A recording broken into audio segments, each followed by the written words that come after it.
Good morning, everyone. So, today's class is all about Introduction to English Preparation Strategy. So, ఇవాల్టి క్లాస్‌లో మనము objective English syllabus ఏంటి? ఏ topics ఉంటాయి? ఎన్ని topics ఉంటాయి? ఏ టాపిక్ వెయిటేజ్ ఎన్ని మార్క్స్‌కుంటుంది? ఏ టాపిక్స్ మీద క్వెషన్స్ ఎలా ఇస్తారు? ఎన్ని మార్క్స్‌కి ఇస్తారు? అందులో మంచి స్కోర్ కావాలంటే పర్టిక్యులర్‌గా సీజీఎల్ టియర్ 1లో 50కి 40 ప్లస్, టియర్ 2లో 135కి 120 ప్లస్ స్కోర్ చేయాలంటే మన ప్రిపరేషన్ స్ట్రాటజీ ఎలా ఉండాలి? We are going to discuss all these things in today's class. So, by the end of this class you will get complete picture about SSC English. SSC English గురించి ఒక పూర్తి అవగాహన అనేది ఈ క్లాస్ తర్వాత మనకొస్తుంది. So, మనకి 4 సక్సెస్ పిల్లర్స్ అంటారు. అంటే your success in competitive examination depends on these 4 pillars. 4 స్తంభాలు. Reasoning, quant, English, general awareness. ఈ 4గింటిని సక్సెస్ పిల్లర్స్ అంటారు. ఎందుకంటే మీరు స్టేట్ లెవెల్‌లో గాని, లేదంటే నేషనల్ లెవెల్‌లో గాని కండక్ట్ చేసే మీరు ఏ కాంపిటీటివ్ ఎగ్జామినేషన్ తీసుకున్నా జనరల్‌గా క్వెషన్స్ ఈ 4 టాపిక్స్ నుంచే ఉంటాయి. స్టాండర్డ్ మారొచ్చు, వెయిటేజ్ మారొచ్చు గానీ, బట్ సిలబస్ అయితే ఇదే ఉంటుంది. ఓకే. అందుకనే ఈ 4గింటిని సక్సెస్ పిల్లర్స్ అంటారు. సో, మనము ఎస్ఎస్సి సీజీఎల్ ఎగ్జామినేషన్ ప్యాటర్న్ తీసుకుంటే, మనకి ఎస్ఎస్సి సీజీఎల్‌లో ప్రిలిమ్సు, మెయిన్స్ టియర్ 1, టియర్ 2 2 స్టేజెస్‌లో ఎగ్జామ్ జరుగుతుంది. ఇంతకుముందు డిస్క్రిప్టివ్ ఇంగ్లీష్ ఉండేది. మనకి 2021 వరకు ఉండేది డిస్క్రిప్టివ్ ఇంగ్లీష్. 2022 నుంచి డిస్క్రిప్టివ్ ఇంగ్లీష్ అనేది స్క్రాప్ చేశారు. అంటే ఇప్పుడు కేవలం ఆబ్జెక్టివ్ ఇంగ్లీష్ మాత్రమే ఎస్ఎస్సిలో కండక్ట్ చేస్తున్నారు. అంటే ప్రిలిమ్సు, మెయిన్సు 2 కూడా మనకు ఆబ్జెక్టివ్ నేచరే ఉంటాయి. ఎక్కడ మనకి descriptive letter writing, essay writing, precis writing, paragraph writing ఇలాంటివి 22 నుంచి లేవు. అంతకుముందు ఉండేవి. Next these things we discussed in yesterday's seminar itself. Rajkumar sir కూడా చెప్పింటారు. టియర్ 1లో మనకి టోటల్ 100 క్వెషన్స్ ఉంటాయి. రీజనింగ్ నుంచి 25, క్వాంట్ నుంచి 25, ఇంగ్లీష్ 25, జనరల్ అవేర్‌నెస్ 25. మొత్తం 100 questions. Each question carries 2 marks. అంటే 100 క్వెషన్స్ 200 మార్క్స్. 1 అవర్ టైమ్ ఉంటుంది. 1/4 నెగెటివ్ ఉంటుంది. ఒకవేళ రాంగ్ ఆన్సర్ చేస్తే మనకి 0.5 మార్క్స్ డిడక్ట్ అవుతాయి. నెక్స్టు టియర్ 2లోకెళ్తే టియర్ 2లో మనకి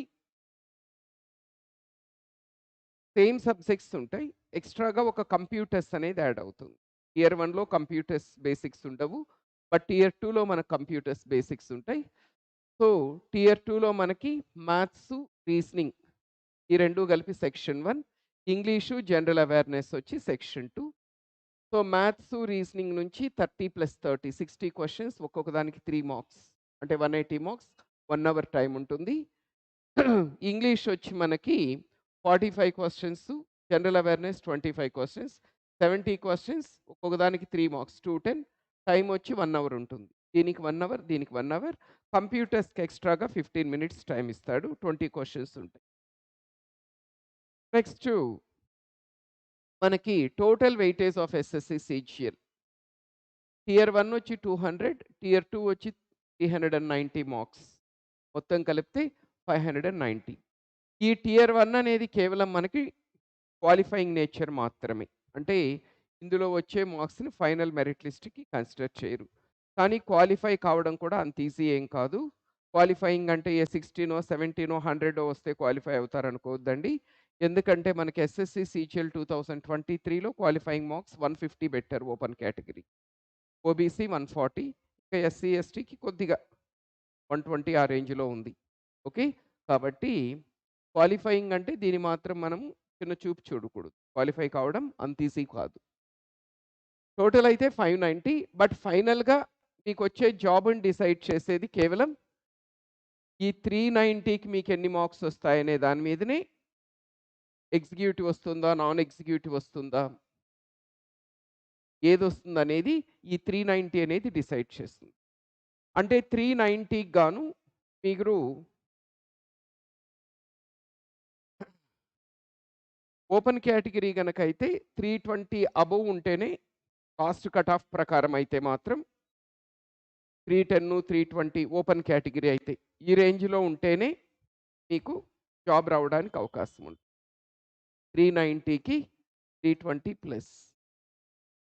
ఇంకా ఎగ్జిక్యూటివ్ కావాలంటే 330 ఈ రేంజ్‌లో ఉంటే ఎగ్జిక్యూటివ్ వస్తుంది. అంటే ఇన్‌కమ్ టాక్స్ గాని, సెంట్రల్ ఎక్సైజ్ గాని, ప్రివెంటివ్ ఆఫీసర్స్ ఇలాంటి ఎగ్జామ్స్, ఇలాంటి పోస్టులు రావడానికి అవకాశం ఉంది.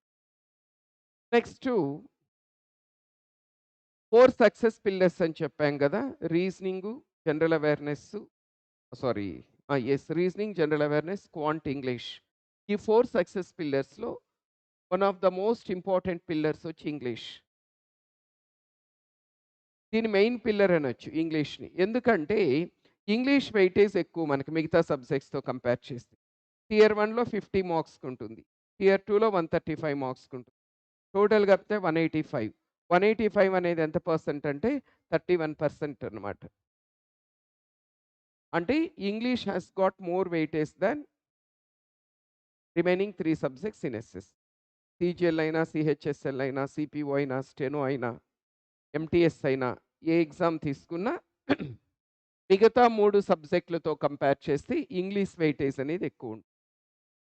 రిమైనింగ్ 3 సబ్జెక్ట్స్ కలిపి 69% అయితే ఇంగ్లీష్ వెయిటేజ్ వచ్చి 31%, టోటల్ వచ్చి 100%. కాబట్టి ఇంగ్లీష్‌ని ఏమంటారంటే English is said to be the deciding factor of your success or failure in SSA examination. So if you are the serious aspirant of SSC, if you really want to get a good job in SSC, particularly an executive post, you should try to get as many marks as possible in English. In tier 1, 40 plus, in tier 2, 120 plus. That should be your target.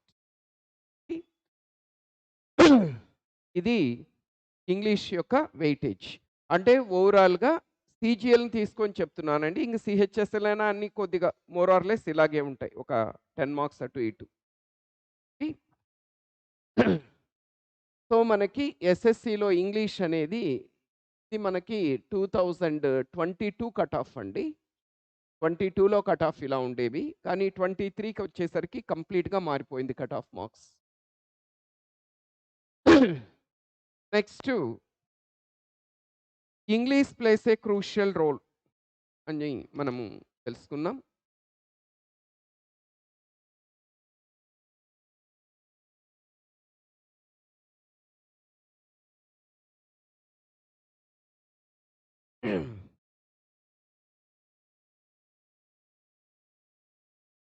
So, ఇండియాలో conduct చేసే any exam from clerical to collector, any competitive examination, English plays a vital role in that written test, that particular examination.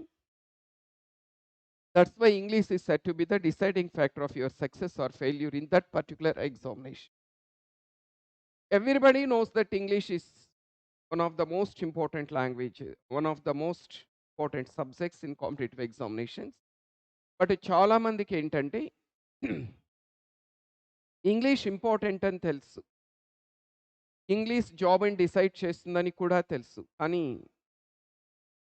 Many students they ignore English subject. They give lot of importance to quant, reasoning and other subjects but they don't give that much of importance to English. Why English is not given that much of importance అంటే చాలా మందికి ఒక feeling ఉంటుంది. మనసుల్లో నాటుకుపోయి ఉంటుంది. ఏంటా feeling అంటే English is the most difficult language to learn.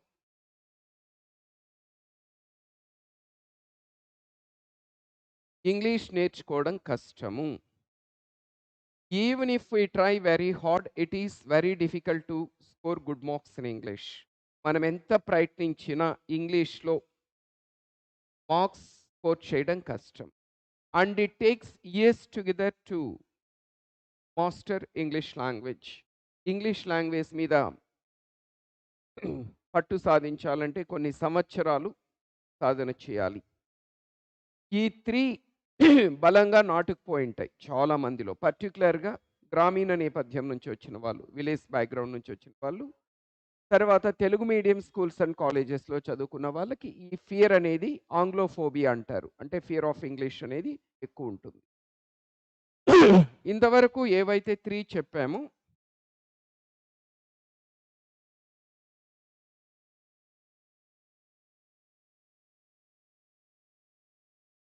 First one వచ్చి English is the most difficult language to learn. Second one వచ్చి even if we try very hard, it is very difficult to score good marks in English. And third one వచ్చి it takes years together to get mastery over the language. అంటే ఎన్నో సంవత్సరాలు సాధన చేస్తే గాని English మీద పట్టు సాధించింది. ఈ 3 కూడా కేవలం మిత్స్ మాత్రమే. అంటే ఇవి కేవలం అపోహలు మాత్రమే. మిత్ ఆర్ మిస్‌కాన్సెప్షన్ అంటే కేవలం ఒక అపోహ. ఓకే. మరి ఫ్యాక్ట్ ఏంటి? వాస్తవం ఏంటి? ఇవి మిత్స్, అపోహలు, మిస్‌కాన్సెప్షన్స్. మరి వాస్తవం ఏంటి? రియాలిటీ ఏంటి? అంటే English is one of the easiest languages in the world. ప్రపంచంలోని అత్యంత సులభమైన భాషల్లో ఇంగ్లీష్ కూడా ఒకటండి. And another astonishing fact of English is that English is the one and only language in the entire world which can be learnt even by small children. మీరు గమనించండి, చిన్న పిల్లలు LKG, UKG, first standard, second standard చదువుతున్న పిల్లలు, particularly మంచి standard ఉన్న English medium స్కూల్స్‌లో పిల్లలు గమనించండి.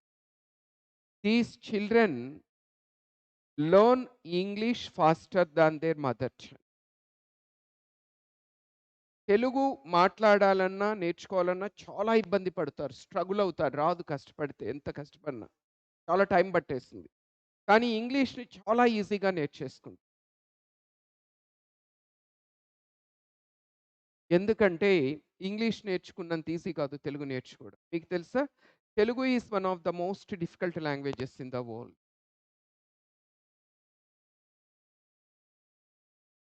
ఈ వరల్డ్‌లో మోస్ట్ డిఫికల్ట్ లాంగ్వేజెస్ లిస్ట్ గనక తీస్తే ఫస్ట్ ప్లేస్‌లో మాండరిన్ అని ఉంటుంది. చైనీస్ మాట్లాడతారు వీళ్ళు. మాండరిన్ అనేది Chinese language. Most difficult language in the world. దీని తర్వాతొచ్చి అరబిక్ ఉంటుంది. అరబిక్. ముస్లిమ్స్‌కి ఐడియా ఉంటుంది. ఇది second toughest language in the world.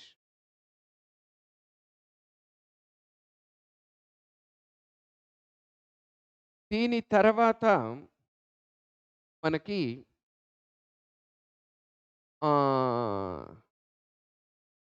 What we call Japanese అని, తర్వాతొచ్చి కొరియన్ అని ఇలాంటి లాంగ్వేజెస్ ఉంటాయండి. ఫిఫ్త్ ప్లేస్‌లో తెలుగొస్తుంది. అంటే Telugu is the one of the most difficult languages in the world. ఈ ప్రపంచంలో ఆల్మోస్ట్ 700 లాంగ్వేజెస్ ఉంటే, ఆ 700 లాంగ్వేజెస్‌లో టఫెస్ట్ లాంగ్వేజెస్‌లో టాప్ 5లో ఫిఫ్త్ ప్లేస్‌లో తెలుగుంది. అంత కష్టమైన తెలుగుని నేర్చుకోగలిగిన మనకు ఇంగ్లీష్ అనేది ఆఫ్టర్ ఆల్. అలా అనుకుంటేనే మనకి ఇంగ్లీష్ వస్తుంది. లేకపోతే ఎందుకంటే as long as we are afraid of English, we can't learn the language. English అంటే భయపడుతున్నంత కాలం మనకి ఇంగ్లీష్ రాదు. సో, ఇంగ్లీష్ రావాలంటే first we should overcome the fear of English. Should get rid of the fear of English.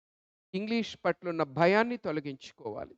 అలా భయాన్ని తొలగించుకోవాలంటే ఇంగ్లీష్‌కి సంబంధించిన myths, facts అనేవి తెలుసుకోవాలి. అందుకనే ఇవి చెప్పడం జరుగుతుంది.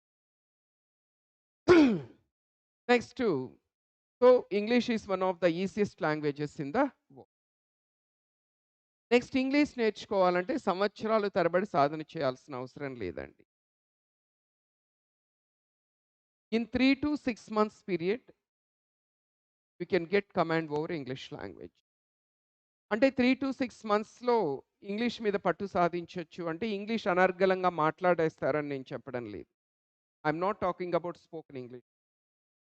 That will be again a different scenario. Spoken English అనేది డిఫరెంట్ అండి. We are not talking about spoken English. Competitive ఎగ్జామినేషన్స్‌లో ఏదైతే ఇంగ్లీష్ ఉంటుందో గ్రామరు, వొకాబులరీ, కాంప్రహెన్షన్ వీటి మీద పట్టు సాధించడానికి 3 to 6 మంత్స్ టైమ్ అనేది మోర్ దాన్ సఫిషియంట్. మనము and second important thing is నేను మీతో అన్నాను Telugu is one of the toughest languages in the world. English is one of the easiest languages in the world అని. ఇది వినడానికి విడ్డూరంగా ఉన్న ఇది అక్షర సత్యం. 1 or 2 ఎగ్జాంపుల్స్ ఇస్తే మీకు అర్థమవుతుంది. In what way Telugu is more difficult than English అనేది. ఇప్పుడు చూడండి మనకి తెలుగులో ఉన్న లెటర్స్ ఎన్నండి? 56 ఉంటాయి. 56 లెటర్స్‌తో స్టాప్ అవ్వదు Telugu. Telugu language does not just stop with 56 letters. Besides these 56 letters, there are so many other complications involved in Telugu language like ఒత్తులు, దీర్ఘాలు, సందులు, సమాసాలు, ఛందస్సు. Very very difficult language. Telugu మన మదర్ టంగ్ కాబట్టి, తల్లి వడిలో నుంచి నేర్చుకున్నాం కాబట్టి చిన్నప్పటి నుంచి తెలుగు ఇవాళ మనకి ఇష్టంగా మారింది, ఈజీగా మారింది. అదే ఒక non native speaker of Telugu అంటే ఇంగ్లీష్ మాతృభాషగా లేని వ్యక్తి తెలుగు నేర్చుకోవాలంటే అప్పుడు అర్థమవుతుంది హౌ డిఫికల్ట్ ఇట్ ఈస్. అదే ఇంగ్లీష్ చూడండి, దెర్ ఆర్ జస్ట్ 26 లెట్ 56 ఎక్కడ 26. We are masters in the language which has got just 56 and we are afraid of the language which has got 26. 56 అక్షరాలు ఉన్న తెలుగులో మనం మాస్టర్స్. You are very confident. కానీ we are afraid of the language which has got just 26 letters. No ఒత్తులు, no సందులు, no సమాసాలు, no ఛందస్సు, nothing, only just 26 letters. మీరు ఇంకొకటి కూడా గమనించండి. చిన్న పిల్లలు అప్పుడే కూడా చెప్పాను ఇంగ్లీష్ నేర్చుకున్నంత క్విక్‌గా తెలుగు నేర్చుకోరు. ఎందుకంటే ఇప్పుడు ఇంగ్లీష్‌లో ఫస్ట్ ఆల్ఫాబెట్ ఏ. దీన్ని 3 నిమిషాల్లో నేర్పించొచ్చు ఒక పిల్లోడికి. 3 గీతలు గీయడం తెలిస్తే ఒకటి ఇట్లా, ఒకటి ఇట్లా, ఒకటి. అదే తెలుగులో ఫస్ట్ ఆల్ఫాబెట్ నేర్పించండి.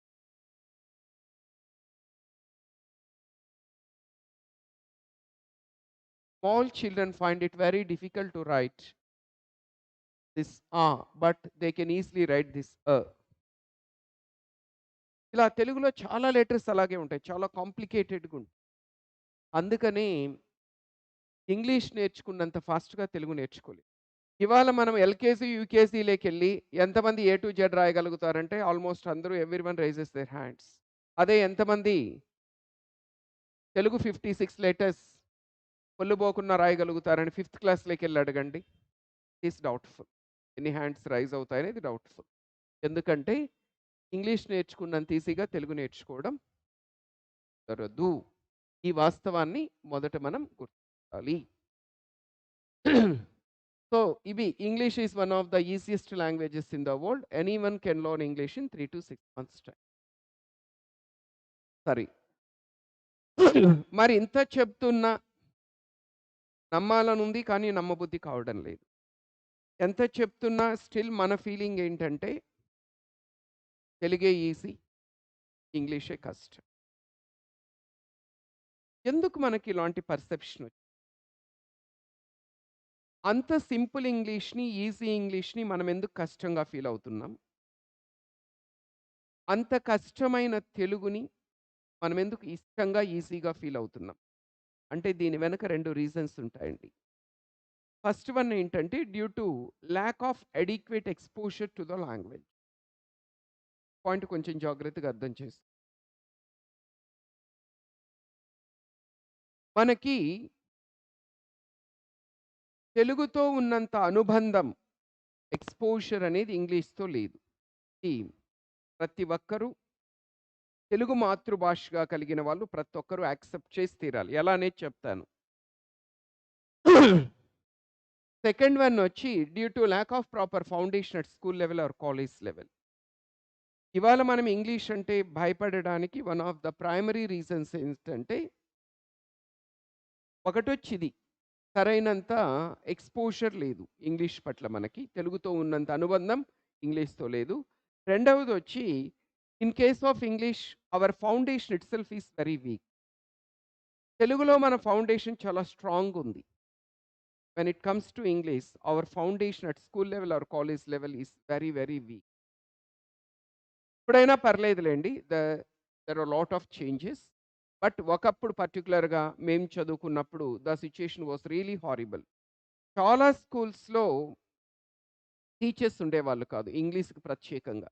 సైన్స్ టీచరో, సోషల్ టీచరో, మ్యాథ్స్ టీచరో ఇంగ్లీష్ వాళ్ళ సబ్జెక్ట్ అయితే వాళ్ళు చక్కగా చెప్తారు. వాళ్ళు కాని సబ్జెక్ట్ వాళ్ళు ఏం చెప్తారు, వాళ్ళకేది తెలుసో అదే ఏదో some stories, no like poems, that's it. No focus on grammar, no focus on vocabulary, no focus on reading. ఒకవేళ కొన్ని స్కూల్స్‌లో టీచర్స్ ఉన్నా సరిగ్గా చెప్పకపోవడం. ఇలా there might be several reasons. So, English విషయంలో మన ఫౌండేషన్ అనేది చక్కగా లేకపోవడం వల్ల కూడా ఇంగ్లీష్ అంటే మనకొక భయం అనేది ఏర్పడింది. సో, ఇప్పుడు ఈ ఎక్స్‌పోజర్ అనేది ఏ విధంగా మనం ఒక లాంగ్వేజ్ నేర్చుకోవడాన్ని అఫెక్ట్ చేస్తుంది అనేది ఒకసారి చూద్దాం. చూడండి. మనం ఏదైనా ఒక లాంగ్వేజ్ తీసుకుంటే ఈ పాయింట్ కొంచెం జాగ్రత్తగా అర్థం చేసుకోవాలండి. Any language in this world, a language has 4 important components. వాటిని లిస్నింగ్, స్పీకింగ్, రీడింగ్, రైటింగ్. దీన్నే ఏమంటారంటే ఎల్ఎస్ఆర్‌డబ్ల్యూ అంటారు. L for listening, S for speaking, R for reading, W for writing. గుర్తుంచుకోండి, ఈ ప్రపంచంలో మీకు ఏ భాష మీద పట్టు రావాలన్నా కూడా, in order to get command over any language in this world, your expertise or command over the language depends on your exposure levels towards these 4 components. ఈ నాలుగింటి పట్ల మీ ఎక్స్‌పోజర్ లెవెల్స్ ఎంత ఎక్కువుంటే, ఆ లాంగ్వేజ్ అంత మీకు ఈజీ అవుతుంది. అంత ఇంట్రెస్టింగ్ అనిపిస్తుంది. మీ ఎక్స్‌పోజర్ లెవెల్స్ ఎంత తక్కువుంటే, ఆ లాంగ్వేజ్ మీకు అంత కష్టం అనిపిస్తుంది. అంత డిఫికల్ట్ అనిపిస్తుంది. ఇవాళ అంత కష్టమైన తెలుగు ఇవాళ ఇష్టంగా, ఈజీగా మారిందన్నా, అంత ఈజీ అయిన ఇంగ్లీష్, అంత సింపుల్ ఇంగ్లీష్, చిన్న పిల్లలు సైతం నేర్చుకోగలిగిన ఇంగ్లీష్, ఇవాళ మనకు కష్టంగా, కఠినంగా, బరువుగా, భారంగా తయారైందన్నా, రెండింటికి రీజన్ ఇది ఎల్ఎస్ఆర్‌డబ్ల్యూ. ఎలా అనేది ఒక్కసారి చూద్దాం. Our exposure towards 4 basic components of language English versus Telugu. Telugu మన మాతృభాష. తెలుగులో ఈ నాలుగింటి పట్ల మన ఎక్స్‌పోజర్ లెవెల్స్ ఎలా ఉంటాయి? ఇంగ్లీష్ అనేది మనకు సెకండ్ లాంగ్వేజ్. ఇందులో మన ఎక్స్‌పోజర్ లెవెల్స్ అనేవి ఏ విధంగా ఉంటాయి? అనేది ఒక్కసారి LSRW listening, speaking, reading, writing. Exposure Telugu versus English. ఈ ఒక్క పాయింట్ మీరు అర్థం చేసుకుంటే ఇంగ్లీష్ పట్ల ఉన్న భయం అనేది తొలగిపోతుంది. లెట్ అస్ సే ఈ క్లాస్‌లో 100 మంది ఉన్నారు అనుకోండి. మీ యావరేజ్ ఏజ్ వచ్చి 20 ఇయర్స్ అనుకోండి. కొంతమంది ఎక్కువ ఉండొచ్చు, కొంతమంది తక్కువ ఉండొచ్చు. On an average let us say 20 years. మీ వయసు 20 ఏండ్లండి. మీ మాతృభాష your mother tongue is Telugu అనుకోండి. ఇప్పుడు ఒక్కసారి ఈ 20 ఇయర్స్‌లో లిస్నింగ్, స్పీకింగ్, రీడింగ్, రైటింగ్ ఈ నాలుగింటిలో తెలుగులో మీ ఎక్స్‌పోజర్ లెవెల్స్ ఎలా ఉన్నాయనేవి చూద్దాం. ఫస్ట్ లిస్నింగ్ చెప్పండి. Your mother tongue is Telugu. Your age is 20 years. How long have you been listening to Telugu? అర్థమైందా? మీ మాతృభాష తెలుగు. మీ వయసు 20 ఏండ్లు. మీరు ఎన్ని సంవత్సరాలుగా తెలుగు వింటున్నారు అని అడిగాను. చెప్పండి. 20 ప్లస్. ప్లస్ ఎక్కడి నుంచి వచ్చింది సార్ అని అడుగుతున్నారా? డౌట్ వచ్చిందా? ఏజే 20 అయితే ప్లస్ ఎక్కడి నుంచి వచ్చింది? ఎందుకు ప్లస్ పెట్టాను చెప్పండి నేను.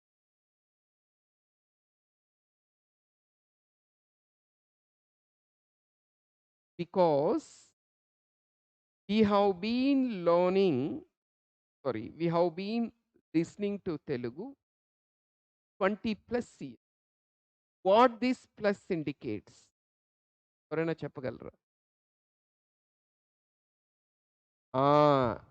Excellent. Exactly. We started listening to Telugu before our birth when you're in the womb of our mother. Telugu వినడం అనేది మనం పుట్టిన తర్వాత కాదండి. పుట్టక ముందు తల్లి గర్భంలో శిశువుగా ఉన్నప్పుడే వినడం మొదలైపోతుంది. By the time no the womb in a mother's womb, the baby in mother's womb attains the age of 6 months, they start listening to mother. అంటే it has been scientifically proved. నేను చెప్తున్నది కాదు, సైంటిఫిక్‌గా ప్రూవ్ అయింది. తెలుగు మన మాతృభాష అనుకుంటే తల్లి గర్భంలో శిశువుగా ఉన్నప్పుడే వినడం మొదలైపోయింది. మీ వయసు 20 ఏండ్లనుకుంటే 20 ప్లస్ ఇయర్స్ నుంచి మీరు తెలుగు వింటున్నారు. If Telugu is your mother tongue. If Hindi is your mother tongue, you are listening to Hindi. అలా చూడండి ఎంత ఎక్స్‌పోజర్ ఉందో. నెక్స్ట్ స్పీకింగ్ చెప్పండి. Telugu is your mother tongue. Your age is 20 years. Now tell me, how long have you been speaking in Telugu? At what age normally we start speaking? At the age of 1.5 year, we start uttering small words, amma, atta, akka, like that. By the time we attain the age of 2 years, we start speaking broken sentences. By the time we attain the age of some 3 to 4 years, we are able to speak our mother tongue comfortably. Okay, let us assume we started speaking at the age of 2 years. రెండేళ్లలో మనం తెలుగు మాట్లాడడం start చేసామనుకున్నా almost ఒక 18 years నుంచి అయితే మనం తెలుగు మాట్లాడుతున్నాం. తక్కువలో తక్కువ అనుకున్నా.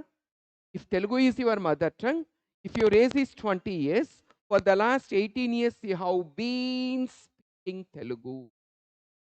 చూడండి, at the age of 2 years, we don't know grammar, we don't have any vocabulary, we don't know what is noun, what is pronoun, what is verb, what is adverb, how many tenses are there in English, we don't know all these things, yet we speak. Grammar తెలీదు, vocabulary తెలీదు, ఏమీ తెలియకపోయినా మాట్లాడేస్తాం. న్యాచురల్‌గా language నేర్చుకోవడం అంటే అది. Next reading. Reading, writing, these 2 we do simultaneously. That means both of them start at the same time. ఒకేసారి 2 start అవుతాయి simultaneousగా. Reading, writing. ఆహ్, ఇప్పుడైతే మామూలుగా 2 ఇయర్స్, 2½ ఇయర్స్‌కే తీసుకెళ్ళి పడేస్తున్నారు కదా! ఎల్‌కేజీ, యూకేజీ, ప్రీ కేజీ, ఈ కేజీ, ఆ కేజీ అని. మనం అలా కాదండి. He completed 5 years and in 6థ్ ఇయర్ హి జాయిన్డ్ స్కూల్ అనుకోండి. 6థ్ ఇయర్‌లో మీరు జాయిన్ అయ్యారనుకోండి. అంటే 20లో నుంచి 6 తీసేయండి. అంటే 14 ఇయర్స్. అంటే ఫర్ ద లాస్ట్ అంటే మనకు ఫస్ట్ ఇయర్‌లోనే ఇంట్రొడ్యూస్ అయితే చేస్తారు గదండీ! తెలుగు రాయడము, తెలుగు చదవడం అనేది these are introduced to us. అంటే మనకు 6థ్ ఇయర్‌లో ఇంట్రొడ్యూస్ చేశారనుకుంటే తెలుగు రాయడం, చదవడం 14 ఇయర్స్ నుంచి మనము we have been reading Telugu, we have been writing Telugu. ఈ యావరేజ్ తీసుకుంటే this will be somewhere around 16 plus something like that. అంటే చూడండి యావరేజ్‌గా సరాసగటున మనము గత 16 సంవత్సరాల నుంచి for the last 16 years we have been listening to Telugu, we have been speaking Telugu, we have been reading Telugu, we have been writing. See the vast exposure we have towards Telugu language. Baahubali expose. ఇంత exposure ఉంది కాబట్టి, తెలుగుతో ఇంత అనుబంధం ఉంది కాబట్టి, అంత కష్టమైన తెలుగు కూడా ఇవాళ ఇష్టంగా, ఈజీగా మారింది. మరి అంత సింపుల్ ఇంగ్లీష్, అంత ఈజీ ఇంగ్లీష్, చిన్న పిల్లలు సైతం నేర్చుకోగలిగినటువంటి ఇంగ్లీష్, మనమెందుకు డిఫికల్ట్‌గా ఫీల్ అవుతున్నామంటే, the same will be applicable. తెలుగులో ఇంతవరకు మనం ఎలా అయితే అనలైజ్ చేసుకున్నామో లిస్నింగ్, స్పీకింగ్, రీడింగ్, రైటింగ్ పట్ల మన ఎక్స్‌పోజర్‌ని ఇంగ్లీష్‌లో కూడా ఒకసారి మనము ఇంట్రోస్పెక్ట్ చేసుకుంటే మనకి ఈజీగా అర్థమవుతుంది. చూడండి. Listening, speaking. Your age is 20 years. Your mother tongue is Telugu. Now please tell me for how many years have you been listening to English? ఎన్ని ఏళ్ల నుంచి మీరు ఇంగ్లీష్ వింటున్నారు?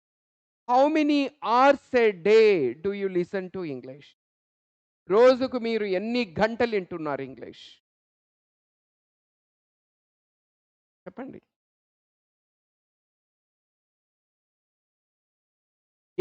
ఫస్ట్ ఇయర్స్ పక్కన పెడదాం. ఎన్ని గంటలు వింటున్నాం ఒక రోజుకి ఇంగ్లీష్ మనం? Do we really get any chance to listen to English? Very difficult. I don't say that there is no exposure to listening English, but the exposure is very minimal, very, very little. ఎందుకంటే మన చుట్టూ ఉన్న వాళ్ళందరూ కూడా those people around us speak Hindi, Telugu or some other language. Very few people speak English. So hardly we get any chance to listen to English. ఎక్కడ మనకి English వినే అవకాశం వచ్చింటుందంటే రెండే కేసెస్‌లో వచ్చింటుంది. ఏంటి? If you had studied in some good English medium schools and colleges. మీరు మంచి ఇంగ్లీష్ మీడియం స్కూల్స్ అండ్ కాలేజెస్‌లో చదివిండి. If you had very good teachers, those who can speak good English. మంచి ఇంగ్లీష్ మాట్లాడగలిగిన టీచర్స్ ఉంటే there probably you might have got an opportunity to listen to English. ఇది ఒకటి.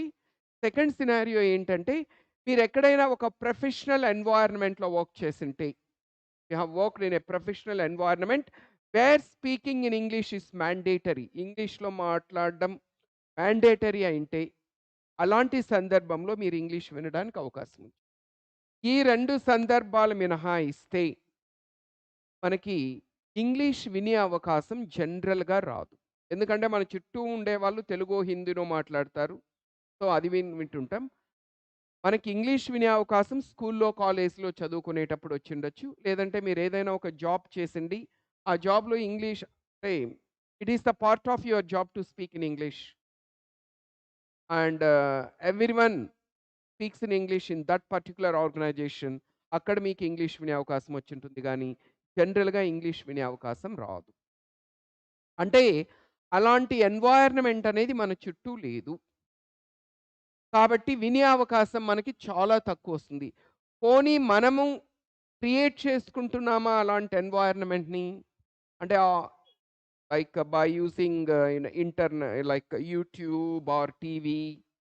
In general we don't because we need something else. We need big boss or other boss, something else, not, ఎంతమంది మనలో how many of us watch English news daily? How many of us watch English movies? How many of us listen to English podcasts? Very few. Maybe ఒకరో ఇద్దరో ఉండొచ్చేమో గానీ, but majority of the people they don't do all this. కాబట్టి ఇంగ్లీష్‌తో listening పట్ల మన exposure అనేది చాలా తక్కువ. Zero అని చెప్పలేం గానీ, but very, very limited. Speaking చెప్పండి. రోజుకి ఎన్ని గంటలు మాట్లాడుతున్నారు మీరు English? How many hours a day do you speak in English? Do we speak in English? In general we don't unless it is inevitable. అంటే ఇంకా వేరే గత్యంతరం లేకపోతే తప్ప we don't. Even if we know English, we don't speak in English. We speak in Telugu because we love Telugu, we respect Telugu. So we speak in Telugu, we don't speak in English. ఎప్పుడు మాట్లాడింటామంటే 2 సినారియోస్‌లో మాట్లాడింటాం. ఫస్ట్‌దొచ్చి చెప్పాం గదా! If you had studied in good English medium schools and colleges where the rules were very strict. If you were forced to speak in English there, you have to speak in English. If you speak in Telugu you will be beaten or you will be fined. అలాంటి సందర్భాల్లో తప్పదు కాబట్టి తప్పని పరిస్థితుల్లో మాట్లాడింటాం. మంచి English medium schools and కాలేజెస్‌లో చదువుకో ఉంటే. లేదంటే మీరెక్కడైనా ఒక జాబ్ చేసిండి, where speaking in English is mandatory. మీరు కాల్ సెంటర్‌లో జాబ్ చేశారు. ఇంగ్లీష్‌లోనే మాట్లాడాలి. వేరే గత్యంతరం లేదు. అలాంటప్పుడు మాట్లాడింటాం. Otherwise we don't speak. తెలుగున తెలిసినా మాట్లాడడం. ఒకవేళ ఎవరైనా మాట్లాడుతుంటే వింతగా చూస్తాం. పెద్ద దిగొచ్చాడు పోటుగాడని. మనం మాట్లాడం, మరొకరు మాట్లాడుతుంటే భరించరు. ఏ అంటే ఇంగ్లీష్ స్పీకింగ్ పట్ల కూడా మన ఎక్స్‌పోజర్ అనేది చాలా తక్కువుంది. ఇక్కడేమో చూడండి 20+, 18+, ఇక్కడికొస్తే మనకు 2+, 3+లు కూడా ఉండవు. Next reading, writing. ఈ రెండింటితో కంపేర్ చేస్తే స్లైట్‌లీ బెటర్ ఈ 2 for the because of English medium schools and colleges. English medium schools, colleges పుణ్యమాని ఈ రెండింటితో పోలిస్తే రీడింగ్, రైటింగ్ కొద్దిగా బెటర్ ఉంటుంది.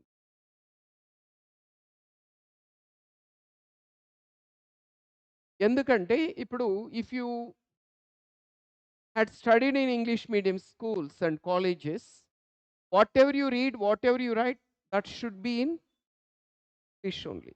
అంతే కదా! ఇంగ్లీష్ మీడియం స్కూల్స్, కాలేజెస్‌లో చదివినప్పుడు మనం రాసేది ఒక తెలుగు సబ్జెక్ట్, హిందీ వాటిని పక్కన పెడితే రిమైనింగ్ సబ్జెక్ట్స్ అన్నీ ఇంగ్లీష్‌లోనే చదువుతాం, ఇంగ్లీష్‌లోనే రాస్తాం. But in spite of that many students they are afraid of English. ఇప్పుడు చూస్తుంటాం మనం చాలామంది, అంటే ఎల్‌కేజీ నుంచి ఆల్మోస్ట్ పోస్ట్ గ్రాడ్యుయేషన్ వరకు, అంటే almost 15-18 years English medium schools and కాలేజెస్‌లో చదివినా these people still are afraid of English. Reason ఏంటి తెలుసా? అన్నేళ్ళు ఇంగ్లీష్ చదివి రాసినప్పుడు మనకి ఇంగ్లీష్ రావాలి. అయినా రావడం లేదు. రీజన్ ఏంటంటే చాలామంది when they study in English medium schools and colleges what they do is they read their subjects. They don't read the language. Language is different, subject is different. Both cannot be the same అండి. 2 ఒకటి కాదు. For example, if you read physics, chemistry, botany, zoology, history, economy, these subjects in English, you will learn those subjects, not the language. మీరు history చదివితే history వస్తుంది. English ఎందుకొస్తుంది మీకు? Biology చదివితే biology వస్తుంది. ఇంగ్లీష్‌లో బయాలజీ చదివాను బయాలజీ ఇంప్రూవ్ అవుతుంది. English improve అవ్వదు. మరి ఇంగ్లీష్ ఎప్పుడు ఇంప్రూవ్ అవుతుందంటే when you read the language. Real language. Real language in the sense if you read books in English, if you read English news papers, if you read English magazines, if you read English novels, if you do lot of general reading, then only you will learn real English language. But many of us don't have the habit of reading these things. We read our subjects, but we don't read the real language. We don't read English newspapers, we don't read English magazines, we don't read English novels. That's why even after completing post graduation, still we find English is difficult. We are afraid of English. అంటే real reading అనేది లేదు. Subject reading ఉంది గానీ language reading లేదు. That's why we find it difficult. Last one వచ్చి writing. అంటే almost 18 years English medium schools and కాలేజెస్‌లో చదివిన తర్వాత కూడా ఒక చిన్న లెటర్ రాసిమన్నారనుకోండి ఎక్కడైనా. We hesitate. ఏం రాయాలనో అర్థం కాదు. ఒక చిన్న అప్లికేషన్ రాయాలన్నా, ఒక చిన్న మెయిల్ కంపోజ్ చేయాలన్నా ఇంగ్లీష్‌లో we find it very difficult. Reason ఏంటంటే అక్కడ కూడా throughout their study most people focus on writing their subjects, not the language. They write physics, chemistry, botany, zoology, history, economy. They write the subjects in English. If you write your subject in English, you will get your subject, not the language. Where is the general writing? General writing skills nekkada practice. Are we really practicing drafting skills?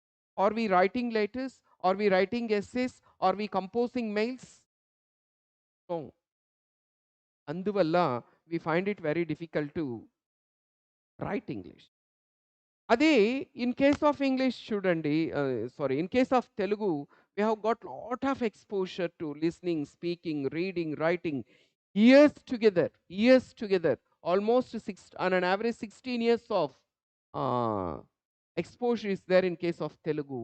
But when it comes to English, our exposure is very, very limited. That is the reason why we feel English is the most difficult language. So, అంత కష్టమైన తెలుగు ఇవాళ ఇష్టంగా, ఈజీగా మారిందన్నా, అంత easy అయిన English, అంత simple English డిఫికల్ట్‌గా మారిందన్న reason ఇది. ఇప్పుడు మీకు అసలు సీక్రెట్ తెలుస్తుంది. చిన్న పిల్లలు వాళ్ళ ఏజ్ వచ్చి 7 ఇయర్స్, 8 ఇయర్స్, 10 ఇయర్స్ లోపు ఉంటుందండి. ఇంత చిన్న పిల్లలు టైనీ థాట్స్ అంటారు. అంత చిన్న వయసులో అంత చిన్న పిల్లలు అద్భుతమైన ఇంగ్లీష్ మాట్లాడుతుంటారు. We will be really surprised, mesmerized, thrilled, seeing how beautifully they speak language, they read, they write. ఇంత చిన్న వయసులో వీళ్ళకి ఇంత అద్భుతమైన ఇంగ్లీష్ ఎలా వచ్చింది అని మనము ఆశ్చర్యపోతాం. ఆ సీక్రెట్ ఏంటి తెలుసా? అంత చిన్న వయసులో వాళ్ళకి అంత అద్భుతమైన ఇంగ్లీష్ రావడానికి రీజన్ ఏంటి తెలుసా? These kids have got lot of exposure in listening, speaking, reading. మీరు గమనించండి, మీరు ఒక చిన్న పిల్లోడిని తీసుకుంటే, ఒక చైల్డ్‌ని తీసుకుంటే, the moment he enters the school in the morning at 8 o'clock or 8:30 till he leaves the school in the evening 3:30 or 4 o'clock, he stays in the environment where all these 4 components are very, very, very active. ఒక చిన్న పిల్లాడు morning 8:30, 9కి స్కూల్‌కెళ్ళినప్పటి నుంచి మళ్ళీ 3:30, 4కి school నుంచి return వచ్చేంత వరకు ఈ 4 యాక్టివ్ ఉంటాయి. మీరు గమనించండి. లిస్నింగ్ ఉంటుంది. Because everyone in the class speaks in English. All the teachers, all the friends, everyone speaks in English. So this child gets an abundant opportunity to listen to English. Listening ఉందలా. When this boy wants to speak something, this boy will not be allowed to speak in Telugu or Hindi or some regional language. This kid must speak in English. If he speaks in Telugu or in some other language the teacher will punish. Hi speak in English. So అప్పుడు ఈ పిల్లవాడు ఏం చేస్తాడంటే, అందరు మాట్లాడుతున్నది వింటాడు కాబట్టి వీడికి కూడా మాట్లాడడం వచ్చేస్తుంది. తప్పో, ఒప్పో, రైటో, రాంగో ఏదో ఒకటి. బ్రోకెన్ ఇంగ్లీష్ మాట్లాడితే స్పోకెన్ ఇంగ్లీష్ వస్తుందంటారుగా. అలా ఏంటంటే he will try to speak something. ఏదో ఒకటి మాట్లాడడానికి ప్రయత్నిస్తాడు. లిస్నింగ్ ఉంది, స్పీకింగ్ ఉంది. రీడింగ్, రైటింగ్ ఆబ్వియస్లీ ఇంగ్లీష్‌లో ఉంటాయి. అది ప్రత్యేకంగా చెప్పాల్సిన అవసరం లేదు. ఇంగ్లీష్ మీడియం స్కూల్ అన్నప్పుడు they read English, they right English. అంటే చూడండి మార్నింగ్ నుంచి ఈవినింగ్ వరకు ఈ 4 కూడా యాక్టివ్‌గా ఉంటాయి కాబట్టి అంత చిన్న వయసులో అంత చక్కటి ఇంగ్లీష్ వీళ్ళు మాట్లాడగలుగుతున్నారు, రాయగలుగుతున్నారు, చదవగలుగుతున్నారు. అంటే everything depends on your exposure levels. So bottom line ఏంటంటే ఫైనల్‌గా బాటమ్ లైన్ ఏంటంటే ఇంగ్లీష్ మీద మనకి పట్టు రావాలంటే మనము కూడా మన ఎక్స్‌పోజర్ లెవెల్స్‌ని పెంచుకోవాలి. ఈ 4 పట్ల. అంటే సాధ్యమైనంత ఎక్కువగా ఇంగ్లీష్ వినడం, వీలైతే మాట్లాడడం, చదవడం, రాయడం ఇలా చేస్తూ ఉంటే మనకు ఆటోమేటిక్‌గా లాంగ్వేజ్ అంటే ఫియర్ పోతుంది. ఆటోమేటిక్‌గా లాంగ్వేజ్ మీద పట్టొస్తుంది. ఈ సీక్రెట్‌ని మనము అర్థం చేసుకోవాలి. Now objective English syllabus and weightage. మనకి ఎస్ఎస్‌సిలో చెప్పాం గదా! డిస్క్రిప్టివ్ ఇంగ్లీష్ అనేది లేదు. First point. 2021 వరకు ఉండేది. 22 నుంచి రిమూవ్ చేశారు. ఇప్పుడు కేవలం ఎస్ఎస్‌సిలో ఆబ్జెక్టివ్ ఇంగ్లీష్ మాత్రమే ఉంది. ఎన్ని మార్కులకుందంటే టియర్ 1లో 50కి ఉంటుంది. టియర్ 2లో మీకు 135 మార్క్స్‌కుంటుంది. టోటల్ వచ్చి 185 మార్క్స్‌కుంటుంది. ఈ 185 మార్క్స్‌కి కూడా కేవలం మీకు ఆబ్జెక్టివ్ ఇంగ్లీష్ మాత్రమే ఉంటుంది. ఓకే. ఈ ఆబ్జెక్టివ్ ఇంగ్లీష్‌లో ఏమేముంటాయి? We have 3 components in objective English. ఏమేముంటాయంటే we will have questions based on grammar, we will have questions based on vocabulary, and we will have questions based on reading. Grammar based questions ఉంటాయి, vocabulary based questions ఉంటాయి, reading skills based questions. These three will be tested in your English. Your grammar will be tested, your vocab will be tested, and your reading skills will be tested. సరే, ఇక్కడి నుంచి రాసుకోవచ్చు మీరు.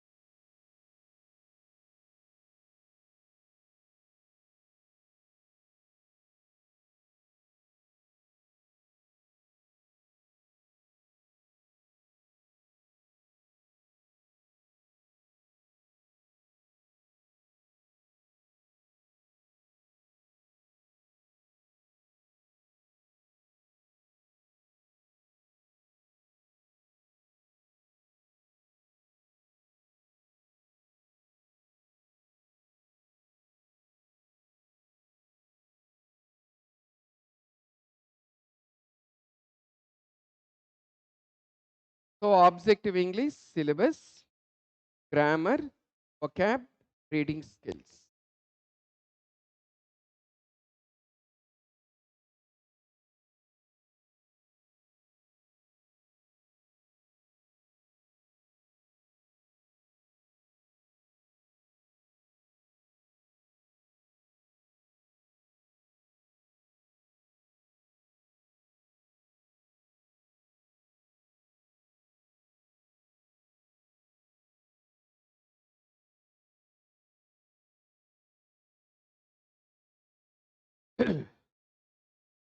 So ఇప్పుడు గ్రామర్‌లో ఏ topics ఉంటాయి? ఎన్ని topics ఉంటాయి?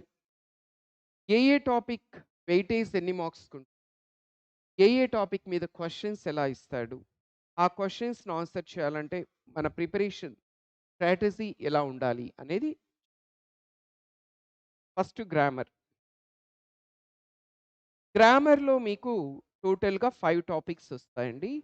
Spotting errors, sentence improvement, active voice, passive voice, direct, indirect speech, spellings.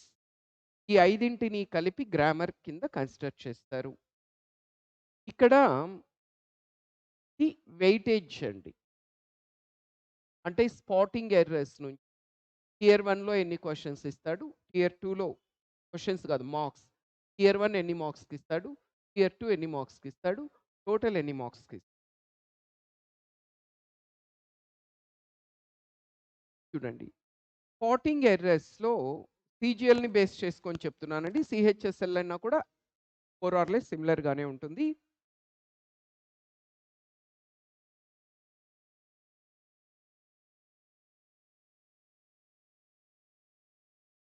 Spotting errors నుంచి మనకి టియర్ 1లో 4 మార్క్స్‌కి ఇస్తాడు. అంటే 2 క్వెషన్స్. ఒకదానికి 2 మార్క్స్ గదా! టియర్ 2లో 2 క్వెషన్స్ ఇస్తాడు. అంటే 6 మార్క్స్‌కి. This weightage is as per 2022. 2023 లేకొచ్చేసరికి కొద్దిగా ఈ స్పాటింగ్ ఎర్రర్స్ పార్ట్ పెంచాడు. కొన్ని ఎక్కువ క్వెషన్స్ ఇచ్చాడు. కాబట్టి మీరు ఇక్కడ ఇంకొక 4 మార్క్స్ కూడా యాడ్ చేసుకోవచ్చు.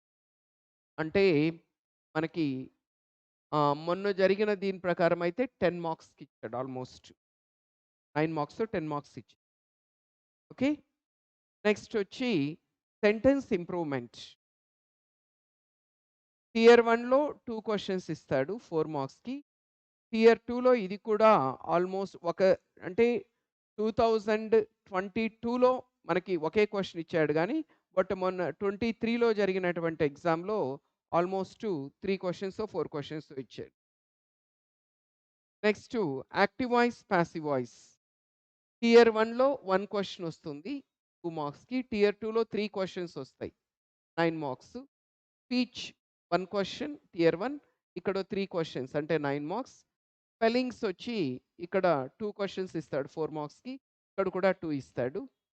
సో, దీని వెయిటేజ్ వచ్చి 45-50. మనకి 24 ప్రకారం అయితే 23 ప్రకారం అయితే మనం 40-60 మార్క్స్ అని రాసుకోవచ్చు.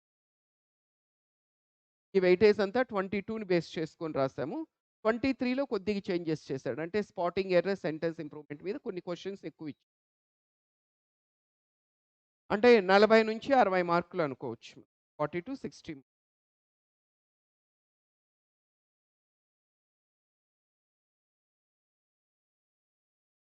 ఇది గ్రామర్. అంటే గ్రామర్ నేర్చుకోవడం ద్వారా by learning grammar you can score almost 50-60 marks. Next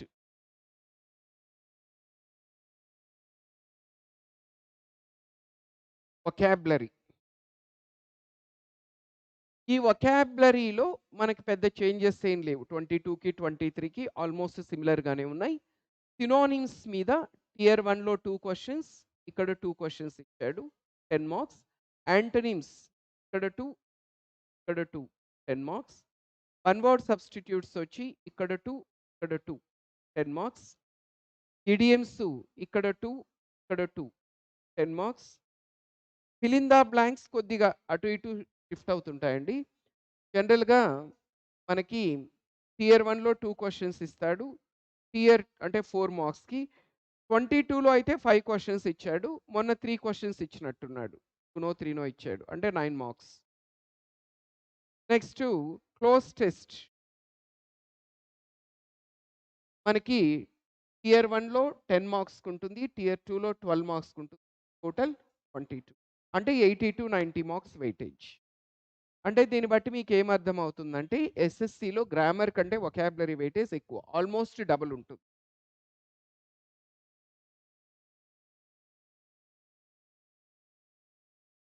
so, ఇప్పటి వరకు 11 వచ్చాయి మీకు. గ్రామర్‌లో 5 వచ్చాయి. వొకాబులరీలో 6 వచ్చాయి. టోటల్ 11 వచ్చాయి.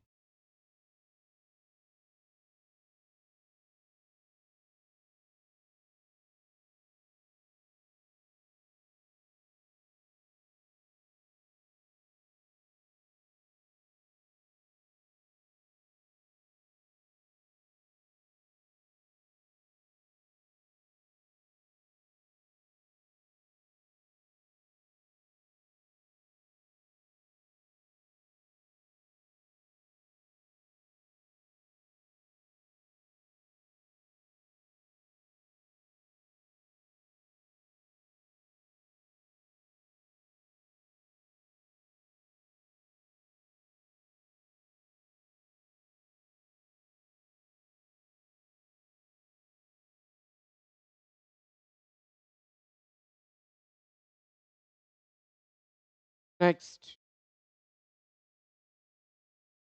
Last one reading skills.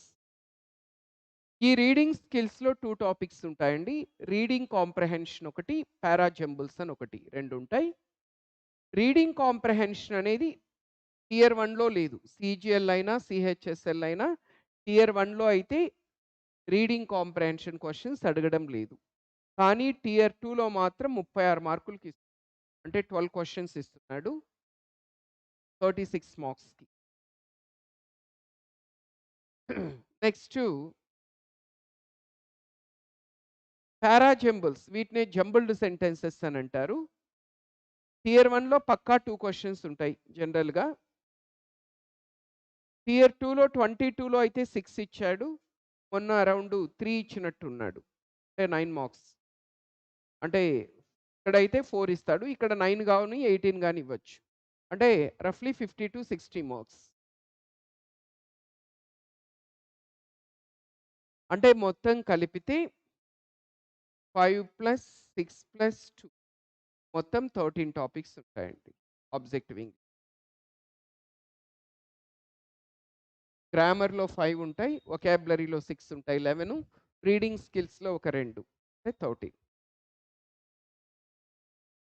మీకు మీరు ఇండియాలో ఎస్ఎస్‌సినే కాదు. మీరు బ్యాంకింగ్ గాని, SI, constable, intelligence bureau, LIC, any competitive examination, మీరు ఏ కాంపిటీటివ్ ఎగ్జామినేషన్ రాసినా ఆబ్జెక్టివ్ ఇంగ్లీష్ అంటే క్వెషన్స్ ఈ 13 ఏరియాస్ నుంచే ఉంటాయి. కొత్త ఏరియాస్ అంటూ ఉండవు. అందువల్ల ఎస్ఎస్‌సి లెవెల్‌లో మీరు ఇంగ్లీష్ గాని, క్వాంట్ గాని నేర్చుకోగలిగితే మిగతా ఎగ్జామ్స్‌లో అడిగే క్వెషన్స్‌ని చాలా ఈజీగా ఆన్సర్ చేయొచ్చు. రీజన్ ఏంటంటే SSC gives you the opportunity to learn the complete subject. ఇప్పుడు మీకు మొత్తం ఇంగ్లీష్ వచ్చేసింది ఆబ్జెక్టివ్ ఇంగ్లీష్‌లో. ఇంతకు మించి వేరే టాపిక్స్ ఉండవు ఇంగ్లీష్‌లో. ఉన్న టాపిక్స్ అన్నీ ఎస్ఎస్‌సిలో వచ్చేసాయి మనకి. కాబట్టి ఈ లెవెల్‌లో మనం ప్రిపేర్ అవ్వగలిగితే మిగతా ఎగ్జామ్స్ అన్నీ కూడా చాలా ఈజీ అవుతాయి మీకు. సరే. ఇప్పుడు మనం ఏం చేయబోతామంటే ఒక్కొక్క టాపిక్ తీసుకొని క్వెషన్స్ ఎలా అడుగుతాడు? అందులో మంచి స్కోర్ రావాలంటే మనం ఏం చేయాలనేది చూద్దాం. First we will begin with grammar. 13 topics ఉన్నాయని తెలుసుకున్నాం కదా! ఒక్కొక్క టాపిక్ తీసుకొని మనం డిస్కస్ చేస్తాం ఇప్పుడు. గ్రామర్‌లో మొత్తం 5 ఉంటాయని చెప్పాం. Spotting errors, sentence improvement, voice, speech, spellings. So, first let us begin with spotting errors. మీరు బ్యాంకింగ్ అయినా, బ్యాంక్ ఎగ్జామ్స్ అయినా, ఎస్ఎస్‌సి రిలేటెడ్ అయినా, SI constable, intelligence bureau, EPF, any competitive examination అండి.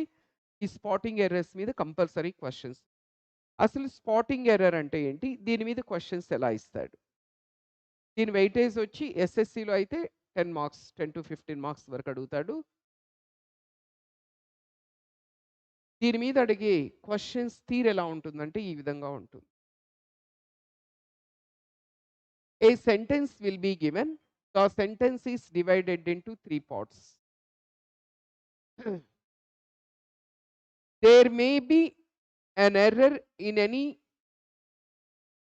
one of the 3 parts of the sentence. You have to read the sentence, understand the meaning, and you have to identify the part of the sentence which is grammatically incorrect. ఈ sentence చదివి అర్థం చేసుకొని ఎందులో error ఉందో గుర్తించు. If there is an error in the first part, your answer is 1. If you think there is an error in the second part, your answer is 2. Think there is an error in the third part, your answer is 3. Sometimes there may not be any error in the given sentence. ఒక్కొక్కసారి ఇచ్చిన సెంటెన్స్‌లో error ఏం లేకపోవచ్చు. Then your answer is no error.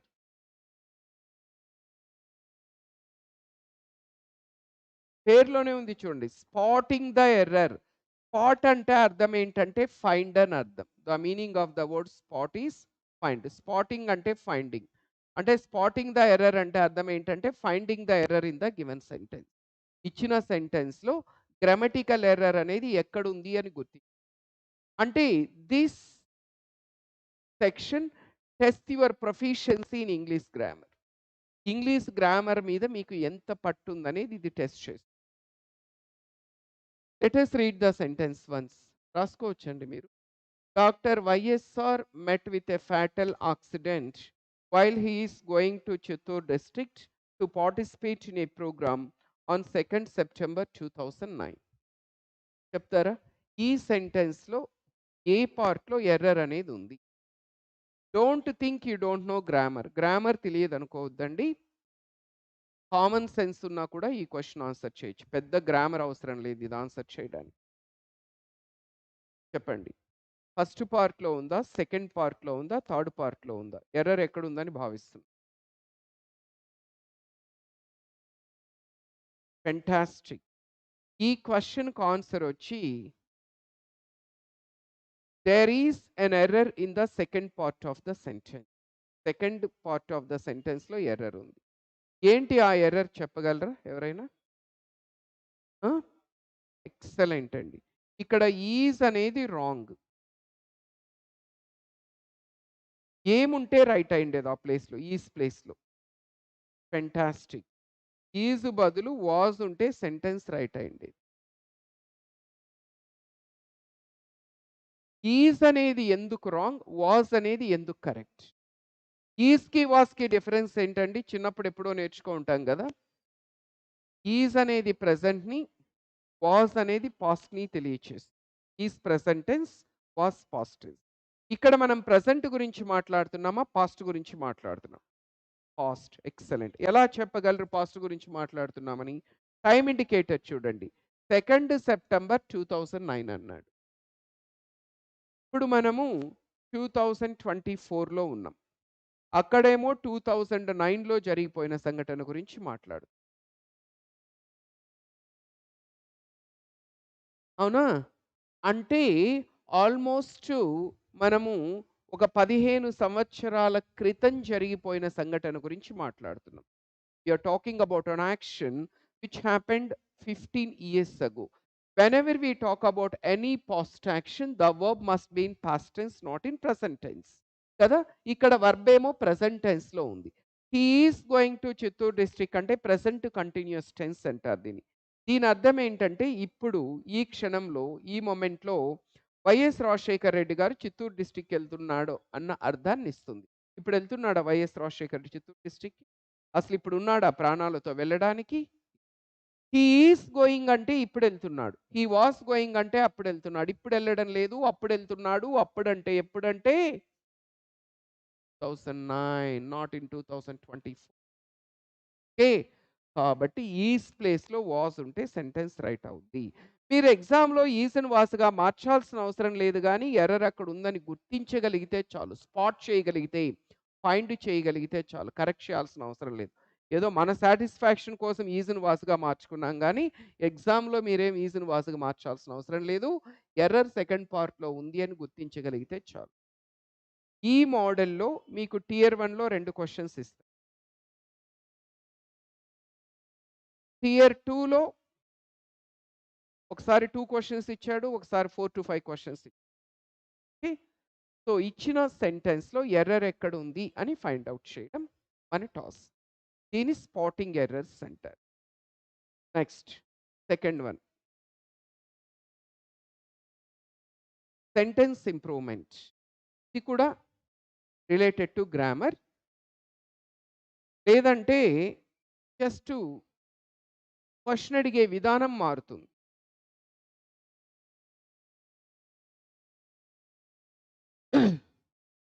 Spotting errors అయినా, sentence improvement అయినా both of them test your proficiency in grammar. Just the pattern of asking question is different.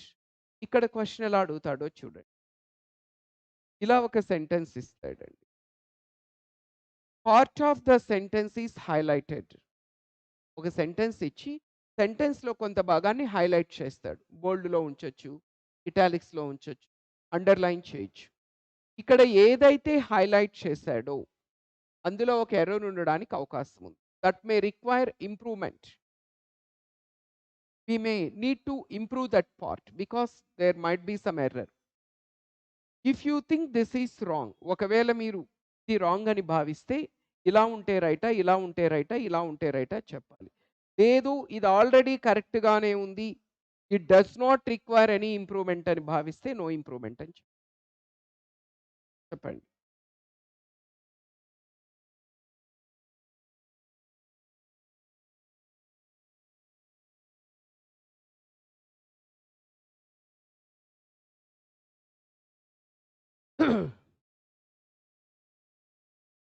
Mr. Reddy is teaching English since 2000.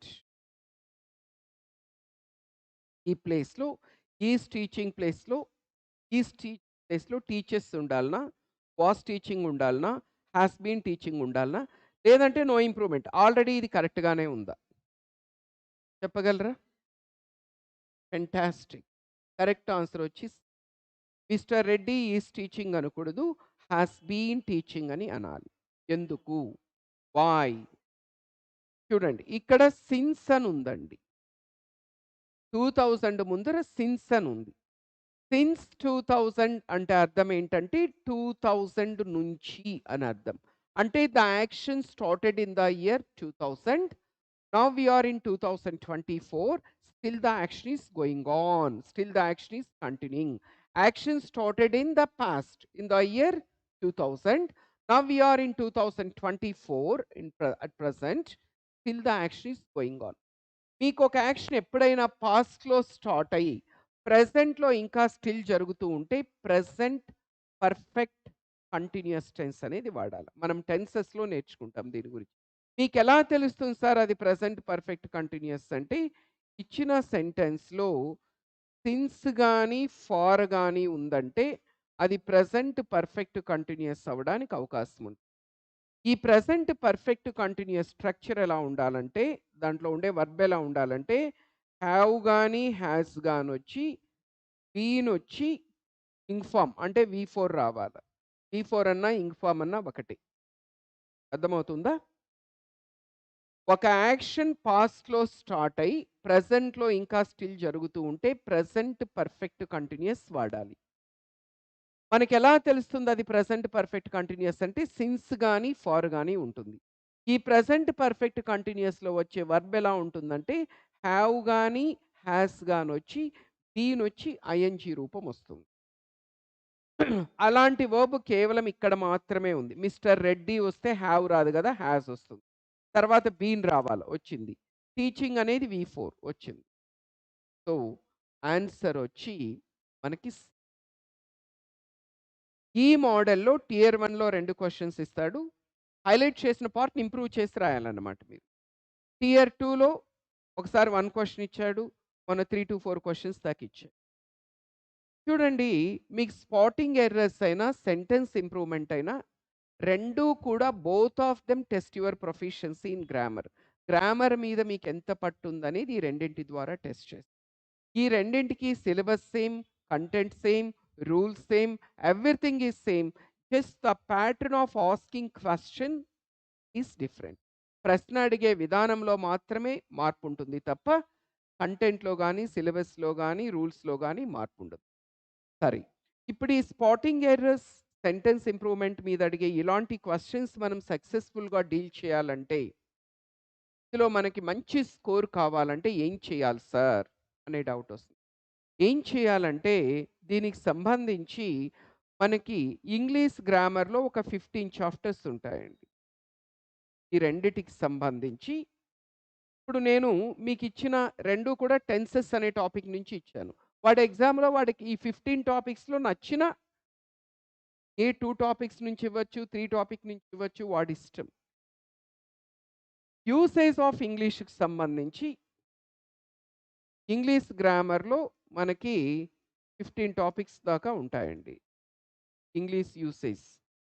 ఈ 15 topics ఏంటంటే, usage of nouns, pronouns, adjective, verb, tense, voice, teach, question tags, concord subject verb agreement అంటారు. తర్వాత వచ్చి articles, prepositions, non finites, తర్వాత వచ్చి inversion and superfluous phrasal verbs. ఇలా మీకు nearly 15 chapters వస్తాయండి. ఎవరైతే ఈ 15 చాప్టర్స్ని 15 టాపిక్స్ని బేసిక్స్ నుంచి స్టార్ట్ చేసి, ఫండమెంటల్స్ నుంచి స్టార్ట్ చేసి, డీటెయిల్డ్గా డెప్త్గా నేర్చుకొని, అర్థం చేసుకొని, నేర్చుకొని ప్రాక్టీస్ చేస్తారో వాళ్ళు ఈ రెండింటినీ కూడా సక్సెస్ఫుల్గా డీల్ చేస్తాం. అంటే ఈ 2 టాపిక్స్ మనం చేయాలి అంటే గ్రామర్లో ఉన్న 15 టాపిక్స్ మీద పట్టు సాధించాం. సో జనరల్గా ఈ 15 టాపిక్స్ని చాలా వరకు కూడా కలిపి చెప్పేస్తుంటారు ఇన్స్టిట్యూట్స్, కంబైన్డ్గా చెప్పేస్తూ. ఎందుకంటే విడివిడిగా చెప్పాలి అంటే టైం ఎక్కువ అవర్స్ కావాలి. అన్ని అవర్స్ ప్రొవైడ్ చేయడం అంటే కొంచెం డిఫికల్ట్ అవుతుంది కోచింగ్ సెంటర్స్కి. కాబట్టి చాలా వరకు కూడా కలిపి చెప్పేస్తూ ఉంటారు కంబైన్డ్లో. కానీ బేసిక్స్ లేకున్నా ఇలా అన్నీ కలిపి చెప్పడం వల్ల కాన్సెప్చువల్ క్లారిటీ అనేది మిస్ అవుతుంది, అర్థం కాదు. కానీ ఇక్కడ మనం ఏం చేస్తామంటే ప్రతి టాపిక్ని విడిగా, ఇండివిజువల్గా, ఇండిపెండెంట్గా చెప్పడం జరుగుతుంది. అంటే ఇప్పుడు మనం డీల్ చేసే విధానం ఎలా ఉంటుందంటే, ఫర్ ఎగ్జాంపుల్ నౌన్స్ అనే టాపిక్ తీసుకున్నాం అనుకోండి. ఫస్ట్ నౌన్స్కి సంబంధించిన బేసిక్స్ చెప్పడం జరుగుతుంది. ఎందుకంటే బేసిక్స్ లేకున్నా కాన్సెప్ట్ అర్థం కాదు. ఈ బేసిక్స్లో నౌన్ అంటే ఏంటి, నౌన్స్లో ఉన్న రకాలు, కాంక్రీట్ నౌన్స్ అంటే ఏంటి, అబ్స్ట్రాక్ట్ నౌన్స్ అంటే ఏంటి, ప్రాపర్ నౌన్స్ అంటే ఏంటి, కామన్ నౌన్స్ అంటే ఏంటి, మెటీరియల్ నౌన్స్ అంటే ఏంటి, కలెక్టివ్ నౌన్స్ అంటే ఏంటి, కౌంటబుల్ నౌన్స్ అంటే ఏంటి, అన్కౌంటబుల్ నౌన్స్ అంటే ఏంటి, ఇవన్నీ బేసిక్స్. నౌన్స్ మీద ఉండే రూల్స్ అర్థం కావాలంటే ఫస్ట్ ఈ బేసిక్స్ చెప్పాలి. ఈ బేసిక్స్ చెప్పిన తర్వాత రూల్స్ చెప్తాం. ఈ నౌన్స్ మీద అడిగే క్వశ్చన్స్ ఆన్సర్ చేయాలంటే 10 to 12 ఇంపార్టెంట్ రూల్స్ ఉంటాయి నౌన్స్కి సంబంధించి. ఆ రూల్స్ చెప్పడం జరుగుతుంది. మీకు చెప్పిన రూల్స్ ఎంతవరకు అర్థమయ్యాయా లేదా, ఆ రూల్స్‌ని మనం అప్లై చేసి ఎగ్జామ్‌లో అడిగే క్వెషన్స్‌ని ఆన్సర్ చేయగలుగుతున్నామా లేదా అనేది టెస్ట్ చేసుకోవడం కోసం హ్యాండౌట్ ఉంటుంది మళ్ళీ. ఆ హ్యాండౌట్‌లో ఆ రూల్స్‌ని బేస్ చేసుకొని ఇంతవరకు ఎస్ఎస్‌సి, సీజీఎల్, సీహెచ్ఎస్ఎల్, సిపిఓ, స్టెనో ఇలా డిఫరెంట్ ఎగ్జామ్స్‌లో అడిగిన క్వెషన్స్ కంపైలేషన్ అందులో ఉంటుంది. అంటే ఫస్ట్ బేసిక్స్ నేర్చుకుంటాం. బేసిక్స్ ద్వారా రూల్స్‌ని అర్థం చేసుకుంటాం. రూల్స్‌ని ఉపయోగించి హ్యాండౌట్ చేస్తాం. అప్పుడు మనకి దాని మీద పట్టొస్తుంది. అంతటితో ఆగకున్నా మీకు మళ్ళీ ప్రాక్టీస్ ఉంటుంది. మీకు ఇంగ్లీష్‌కి సంబంధించి 2 బుక్స్ ఒస్తాయి. ఒక హ్యాండౌట్స్ బుక్, మొత్తం 3 బుక్స్ ఒస్తాయి. అందులో మీకిచ్చే కంటెంట్ బుక్‌లో ప్రతి చాప్టర్ మీద ప్రాక్టీస్ క్వెషన్స్ ఉంటాయి. Along with key and solutions ఉంటుంది. ఇప్పుడు నౌన్స్ అనే టాపిక్ అయిపోగానే క్లాస్ రూమ్‌లో హ్యాండౌట్ చేసిన తర్వాత మీరొక్కసారి మెటీరియల్ తీసి అందులో ఉన్న క్వెషన్స్ సెర్చ్ చేసేసారనుకోండి, ఇంకొకసారి మీకు రివిజన్ కూడా అయిపోతుంది నౌన్స్. ఈ విధంగా మీకున్న 15 టాపిక్స్ కూడా ప్రతిదీ డీటెయిల్డ్‌గా, డెప్త్‌గా, విడివిడిగా, ఇండివిడ్యువల్‌గా చెప్పడం జరుగుతుంది. అందుకనే అందరికీ 30, 40 గంటల్లో అయిపోయే గ్రామరు మనకిక్కడ 70-80 గంటలు పడుతుంది. ఎందుకంటే కలిపి చెప్తే 30, 40 అవర్స్‌లో అయిపోతుంది. ఇలా బేసిక్స్ నుంచి మొదలుపెట్టి విడివిగా, ఇండివిడ్యువల్‌గా, డీటెయిల్డ్‌గా, డెప్త్‌గా, మెయిన్స్ లెవెల్‌లో చెప్పాలంటే మనకి దాదాపు 70-80 అవర్స్ ఒక గ్రామర్‌కి మాత్రమే వస్తుంది. This is the difference between us and others. Okay. Next the spotting errors, sentence improvement. So, ఈ స్పాటింగ్ ఎర్రర్స్, సెంటెన్స్ ఇంప్రూవ్‌మెంట్ మీద అడిగే క్వెషన్స్ మీరు ఈజీగా ఆన్సర్ చేయాలంటే ఇంగ్లీష్ గ్రామర్‌లో ఉండే ఈ 15 టాపిక్స్ మీద పట్టు సాధించగలిగితే చాలా ఈజీగా మీరు వీటిని ఆన్సర్ చేయొచ్చు.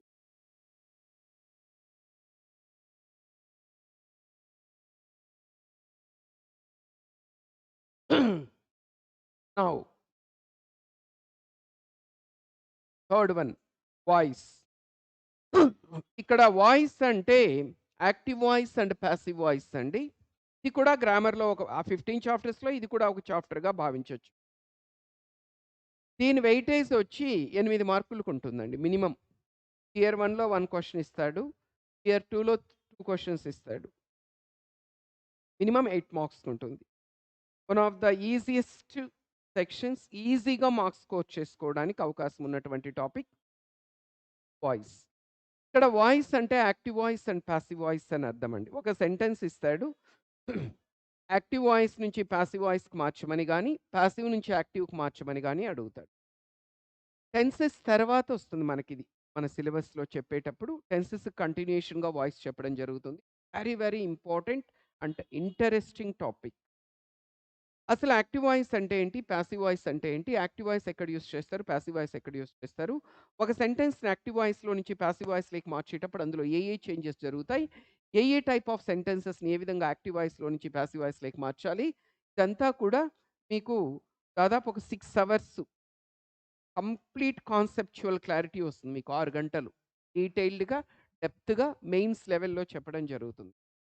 అయిపోయిన తర్వాత కాన్సెప్ట్ మొత్తం కంప్లీట్ కాన్సెప్ట్ ఇచ్చిన తర్వాత లాస్ట్ 5 మినిట్స్‌లో వాయిస్ మీద ఎగ్జామినేషన్ పాయింట్ ఆఫ్ వ్యూలో అడిగే ఆబ్జెక్టివ్ క్వెషన్స్ ఆన్సర్ చేయడానికి ఒక అద్భుతమైనటువంటి షార్ట్‌కట్ మీకు చెప్పడం జరుగుతుంది. ఇంతవరకు మీరు కేవలం అర్థమెటిక్ రీజనింగ్‌లో మాత్రమే షార్ట్‌కట్స్ ఉంటాయని వినింటారు, చూసింటారు, తెలిసింటుంది. కానీ ఫస్ట్ టైమ్ ఇక్కడ ఇంగ్లీష్‌లో కూడా షార్ట్‌కట్స్‌ని ఎక్స్‌పీరియన్స్ మీకొక అద్భుతమైన టెక్నిక్ చెప్పడం జరుగుతుంది. ఎలిమినేషన్ టెక్నిక్ అంటారు. కేవలం 5 నిమిషాలు పడుతుంది. ఎక్కువ టైం కూడా పట్టదిది. ఈ ఎలిమినేషన్ టెక్నిక్ అనేది ఎంత పవర్‌ఫుల్ టెక్నిక్ అంటే, వాయిస్ మీద ఎలాంటి క్వెషన్ అయినా ఇవ్వని, ఎనీ క్వెషన్ ఈ టెక్నిక్ గనక మీరు గనక నేర్చుకుంటే 10-20 సెకండ్స్‌లో ఇలా చూసి అలా ఆన్సర్ చెప్పొచ్చు. అంత పవర్‌ఫుల్ టెక్నిక్. ఇక్కడ షార్ట్‌కట్ అనుకోవచ్చు. అది మీకిక్కడ చెప్పడం ఫస్ట్ 6 అవర్స్ ట్రెడిషనల్ చెప్తాము. Conventional method. కన్వెన్షనల్ మెథడ్ చెప్పిన తర్వాత షార్ట్‌కట్ చెప్పడం. అంటే మీకు 2 ఐడియా ఉండాలి. షార్ట్‌కట్ ఐడియా ఉండాలి. కన్వెన్షనల్ మెథడ్ కూడా ఐడియా ఉండాలి. ఈ టెక్నిక్ గనక అప్లై చేయగలిగితే ఎలాంటి క్వెషన్ అయినా వాయిస్ మీద అడిగే క్వెషన్ 10-20 సెకండ్స్‌లో ఆన్సర్ వచ్చేది. ఒకప్పుడు ఈ వాయిస్ మీద మెయిన్స్‌లో 25 క్వెషన్స్ ఇచ్చేవాడు. 21 వరకు. 22 నుంచి ప్యాటర్న్ మార్చి ఇప్పుడు వెయిటేజ్ తగ్గిచ్చేసాడు.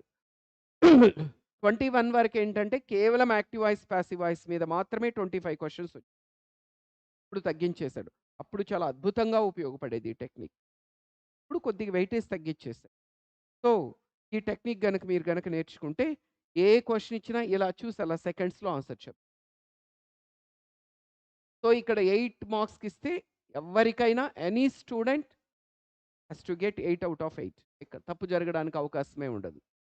Next speech. స్పీచ్ అంటే ఇక్కడ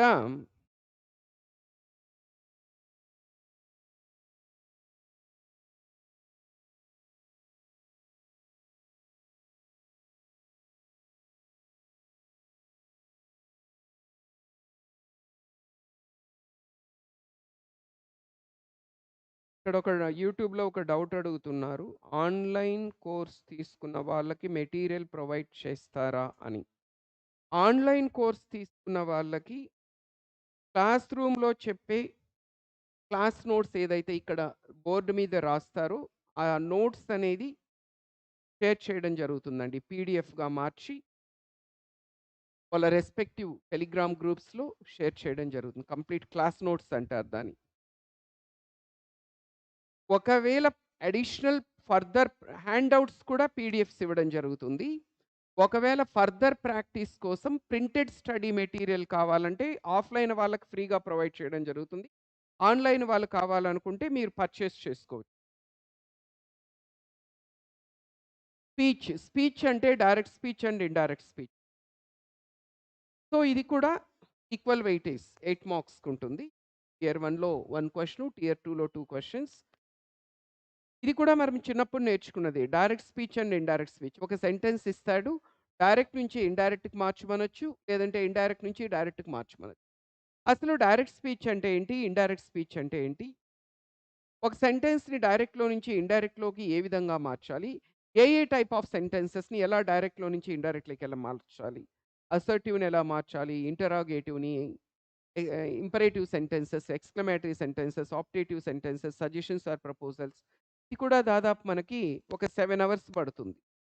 మెయిన్స్ లెవెల్‌లో కాన్సెప్చువల్ క్లారిటీ డీటెయిల్డ్‌గా, డెప్త్‌గా డిస్కస్ చేయడానికి. మొత్తం టాపిక్ అయిపోయిన తర్వాత లాస్ట్ 5 మినిట్స్‌లో హ్యాండ్ ఔట్ చేసే ముందు దీనికి కూడా మళ్ళీ షార్ట్‌కట్ ట్రెడిషనల్ మెథడ్ ఉంటుంది. షార్ట్‌కట్ ఉంటుంది. మామూలుగా ఒక సెంటెన్స్‌ని డైరెక్ట్‌లో నుంచి ఇండైరెక్ట్‌లోకి మార్చమంటే చాలా ఇబ్బంది పడుతుంటారు. తప్పులు చేస్తుంటారు. అదే మీకు దీనికి కూడా ఎలిమినేషన్ టెక్నిక్ ఒకటుంది. ఈ టెక్నిక్ గనక ఇచ్చామనుకోండి, ఎలాంటి క్వెషన్ ఇచ్చినా సెకండ్స్‌లో 10-20 సెకండ్స్‌లో ఇలా చూసి అలా అలవోకగా చాలా ఈజీగా ఆన్సర్స్ పెట్టొచ్చు సెకండ్స్.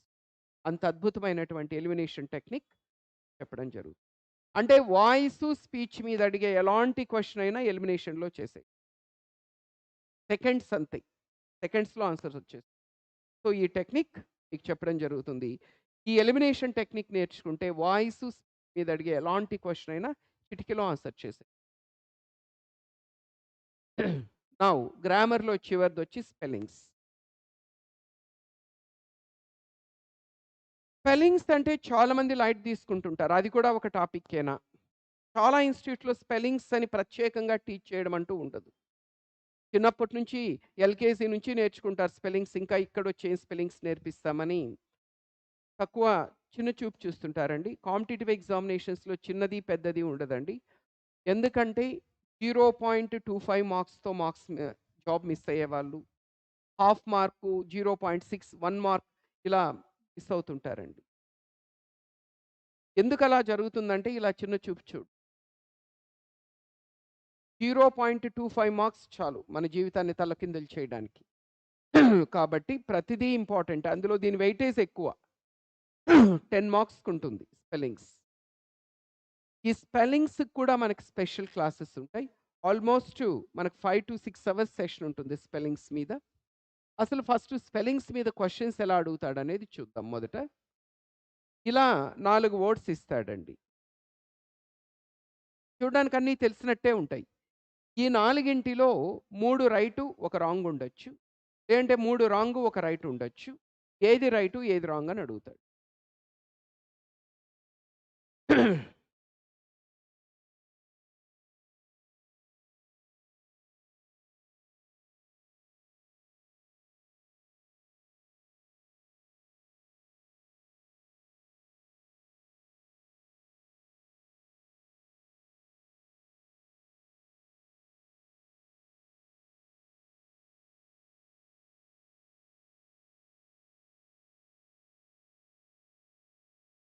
సో, మెటీరియలు ఎలా తీసుకోవాలి? ఎంతవుతుంది అంటున్నారండి? మీరు దయవుంచి ఒక్కసారి ఇన్‌స్టిట్యూట్ నంబర్ 9030030185 ఆర్ 86 ఒకసారి మీరు 903003018586 ఈ నంబర్స్‌కి గనక మీరు కాల్ చేస్తే వాళ్ళు మీకు డీటెయిల్డ్‌గా ప్రాసెస్ ఏంటనేది చెప్తారండి. ఓకే. సో, పోస్ట్ ద్వారా బుక్స్ అనేవి ఇంటికి పంపడం జరుగుతుంది. సార్ దయవుంచి ఆ నంబర్స్‌కి కాల్ చేయండి. ఇప్పుడు ఈ క్వెషన్‌కయితే ఆన్సర్ వచ్చిందా? ఆన్‌లైన్‌లో ఎవరైనా కరెక్ట్ చేసారా చూద్దాం.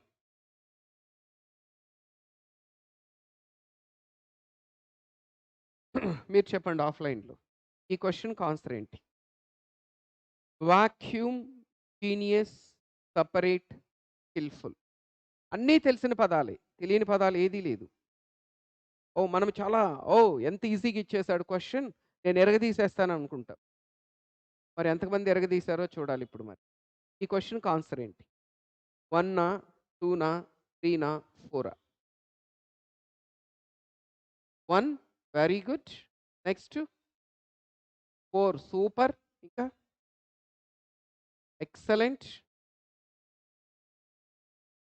ఒకటే మిగిలింది చెప్పండి. 2 ఫెంటాస్టిక్. కానీ ఒక క్వెషన్‌కి 4 ఆన్సర్‌లు ఉండవు గదా! ఒకటే కరెక్ట్ ఆన్సర్ ఉంటుంది. ఆ ఒక్కటి, ఏ ఒక్కటి. ఆ ఒక్కటి ఏది?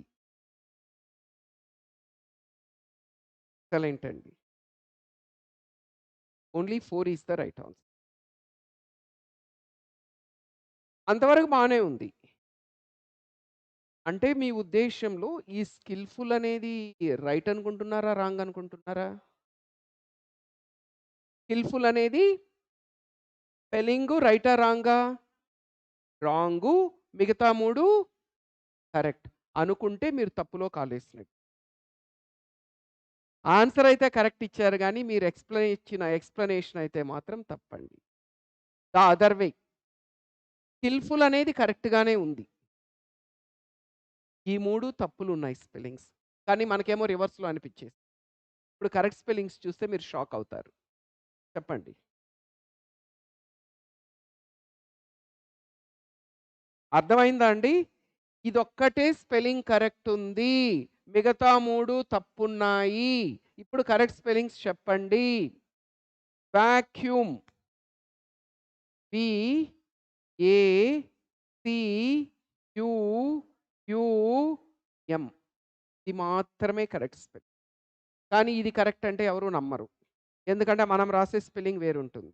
బిఏసిసియుఎంఈ, బిఏసిసియుఎం ఇలా ఏదేదో తోచింది రాస్తుంటారు. అవన్నీ తప్పండి. ఇది మాత్రమే రైట్. మీరు చాలామంది నమ్మలేరని తెలుసు. అందరి దగ్గర స్మార్ట్ ఫోన్‌లే ఉన్నాయి గాబట్టి ఒక్కసారి గూగుల్‌లో టైప్ చేయండి. గెట్ ద ఈ వాక్యూమ్ అనే పదానికి స్పెల్లింగ్‌కి 2 ప్రత్యేకతలున్నాయి ఇంగ్లీష్‌లో. మొదటి ప్రత్యేకత ఏంటంటే 2 యూలు పక్కపక్కనొచ్చే ఒకే ఒక ఇంగ్లీష్ వర్డ్ ఇదొక్కటే. మీరు డిక్షనరీ అంతా వెదికినా ఎక్కడ గాని ఇలా 2 యూలు పక్కపక్కన రావు మీకు. ఇది మొదటి ప్రత్యేకత. రెండవ ప్రత్యేకత ఏంటంటే మోర్ థాన్ 90% దీని స్పెల్లింగ్ కరెక్ట్ రాయలేరు. ఆ 90లో మనమున్నాం. మీరేం ఫీల్ అవ్వాల్సిన అవసరం ఓకే. ఇలా 2 ప్రత్యేకతలుంటాయి. ఇది మాత్రమే correct spelling. Vacuum vacuum. Next genius. 100కి 90 మంది రాసే స్పెల్లింగ్ ఇదే. ఎందుకంటే వాళ్ళని వాళ్ళు జీనియస్ అనుకుంటారు కాబట్టి. కానీ కరెక్ట్ స్పెల్లింగ్ ఇది కాదు. ఇది కరెక్ట్ స్పెల్లింగ్. జీనియస్‌లో ఓయూఎస్ రాదు. ఓ ఉండదు గుర్తుపెట్టుకోండి. జీఈఎన్ఐయూఎస్ మాత్రమే జీనియస్. ఓ రాదు. సెపరేట్ అందరూ ఇదే రాస్తుంటారు. కానీ తప్పు. కరెక్ట్ స్పెల్లింగ్ చెప్పండి. ఎస్ఈ టీఏ పీఈ రాదు. ఆర్ఏటీఈ సెపరేట్. అంటే ఇక్కడ ఏ ఉండాలి. ఇక్కడ ఒక సి తీసేసి ఒక యు యాడ్ చేయాలి. ఈ తీసేయాలి. ఇక్కడ తమాషా ఏంటంటే ఇది కరెక్ట్ స్పెల్లింగ్ అంటే ఎవరు నమ్మరు స్కిల్‌ఫుల్. మనం రాసే స్పెల్లింగ్ చెప్పండి ఇప్పుడు. ఆ! అది. ఎస్‌కేఐఎల్ఎల్ఎఫ్‌యుఎల్. Double L రాస్తుంటాం. తప్పండి. డబుల్ ఎల్ రాదు. సింగిల్ ఎల్లే వస్తుంది. కావాలంటే చెక్ చేసుకో. ఒకవేళ డబుల్ ఎల్ మీకు చూపించినా అమెరికన్ స్పెల్లింగ్ అయుంటుందది. బ్రిటిష్ స్పెల్లింగ్ కాదు. మనకి కాంపిటీటివ్ ఎగ్జామినేషన్స్‌లో ఎప్పుడైనా బ్రిటిష్ ఇంగ్లీష్‌నే ప్రామాణికంగా కన్సిడర్ చేస్తాం గానీ, అమెరికన్ ఇంగ్లీష్‌ని కన్సిడర్ చెయ్యం. ఇప్పుడు కలర్ గూడా మనకి సీఓఎల్ఓఆర్ ఉంటుంది. American English. బ్రిటిష్ ఇంగ్లీష్ సీఓఎల్ఓయూఆర్ ఇస్తాడు. మీకు కాంపిటీటివ్ ఎగ్జామినేషన్స్‌లో 2 ఇస్తే దేన్ని మనం కన్సిడర్ చేయాలంటే సీఓఎల్ఓయూఆర్‌నే కన్సిడర్ చేయాలి. సో, ఈ విధంగా ఇస్తాడండి మనకి. స్పెల్లింగ్స్ మీద అడిగే క్వెషన్స్ ఇలా ఇస్తాడు. 4 పదాలిచ్చి 3 రైటు, ఒక రాంగ్ ఉండొచ్చు. లేదంటే 3 రాంగ్, ఒక రైట్ ఉండొచ్చు. ఏది రైటు, ఏది రాంగ్ అని అడుగుతాడు. ఈ సరే ఈ స్పెల్లింగ్స్ మీద అడిగే క్వెషన్స్‌ని ఆన్సర్ చేయాలంటే ఏం చేయాలి సార్? ఏ స్పెల్లింగ్స్ నేర్చుకోవాలి? ఎన్ని స్పెల్లింగ్స్ నేర్చుకోవాలి? ఎక్కడ నేర్చుకోవాలి? ఎలా నేర్చుకోవాలి? ఇలా చాలా డౌట్స్ వస్తాయి. ఈ స్పెల్లింగ్స్‌కి కూడా మనకి ప్రత్యేకమైన క్లాస్ ఉంటుంది. ఆల్‌మోస్ట్ ఒక 5 అవర్స్ సెషన్ ఉంటుంది. ఈ స్పెల్లింగ్స్ మీద అడిగే ఇలాంటి క్వెషన్స్ మనం ఈజీగా ఆన్సర్ చేయాలంటే, ఇంగ్లీష్‌లో మనకి వర్డ్స్ ఆఫెన్ మిస్‌స్పెల్డ్ అని ఉంటాయండి. అంటే తరచుగా స్పెల్లింగ్ మిస్టేక్ చేయడానికి అవకాశం ఉన్నది. మీరైనా, నేనైనా, ఎవరైనా తప్పు చేయడానికి అవకాశం ఉండేవి ఇవి. ఇలాంటి వాటిని నేర్చుకోవాలి మనం. ఎన్నుంటాయి సార్? ఎక్కడుంటాయి సార్? ఎలా నేర్చుకోవాలంటే, మనకి స్పెల్లింగ్స్ క్లాస్‌లో ఇలాంటి వర్డ్స్ ఆఫెన్ మిస్‌స్పెల్డ్ అనేవి దాదాపు ఒక 500 వర్డ్స్ వరకు మీ క్లాస్ రూమ్‌లో డిస్కస్ చేయడం జరుగుతుంది. మోస్ట్ రిపీటెడ్ వర్డ్స్ అంటే ఫ్రీక్వెంట్‌గా ఎగ్జామ్‌లో అడిగేవి. దీనికి సంబంధించి ఆ 500 సరిపోతాయంటే సరిపోవు. మరి ఎగ్జాస్టివ్ లిస్ట్ ఎక్కడుంటుందంటే, మీకిచ్చే మెటీరియల్‌లో గ్రామర్ బుక్‌లో స్పెల్లింగ్స్ అనే చాప్టర్‌లో ఆల్మోస్ట్ గత 24 సంవత్సరాలుగా 24, 25 ఇయర్స్‌గా ఎస్ఎస్‌సిలో స్పెల్లింగ్స్‌లో అడిగిన ప్రతి వర్డ్‌ని కూడా ఆల్ఫాబెటికల్ లెవెల్‌లో కంపైల్ చేయడం జరిగింది. అంటే ఏ నుంచి మొదలుపెట్టి జెడ్ వరకు. ఆల్ఫాబెటికల్ ఆర్డర్‌లో కంపైలేషన్ ఉంటుంది. అవి అరౌండ్ ఒక 700, 800 వర్డ్స్ వరకు ఉండొచ్చు. అందులో అతి ముఖ్యమైనవి ఒక 400 నుంచి 500 వర్డ్స్ వరకు క్లాస్ రూమ్‌లో చెప్పడం జరుగుతుంది. మీరు మిగిలిన వర్డ్స్‌ని ఒక్కసారి మెటీరియల్‌లో గనక ఒకసారి చూసుకుంటే, ఈ స్పెల్లింగ్స్ మీద అడిగే క్వెషన్స్‌ని ఆల్మోస్ట్ ఏదిచ్చినా ఆన్సర్ చేయగలిగేటట్టు ఉంటాయి. This is all about spellings. So, ఇంతటితో మనకి గ్రామర్ పార్ట్ అనేది కంప్లీట్ అయింది.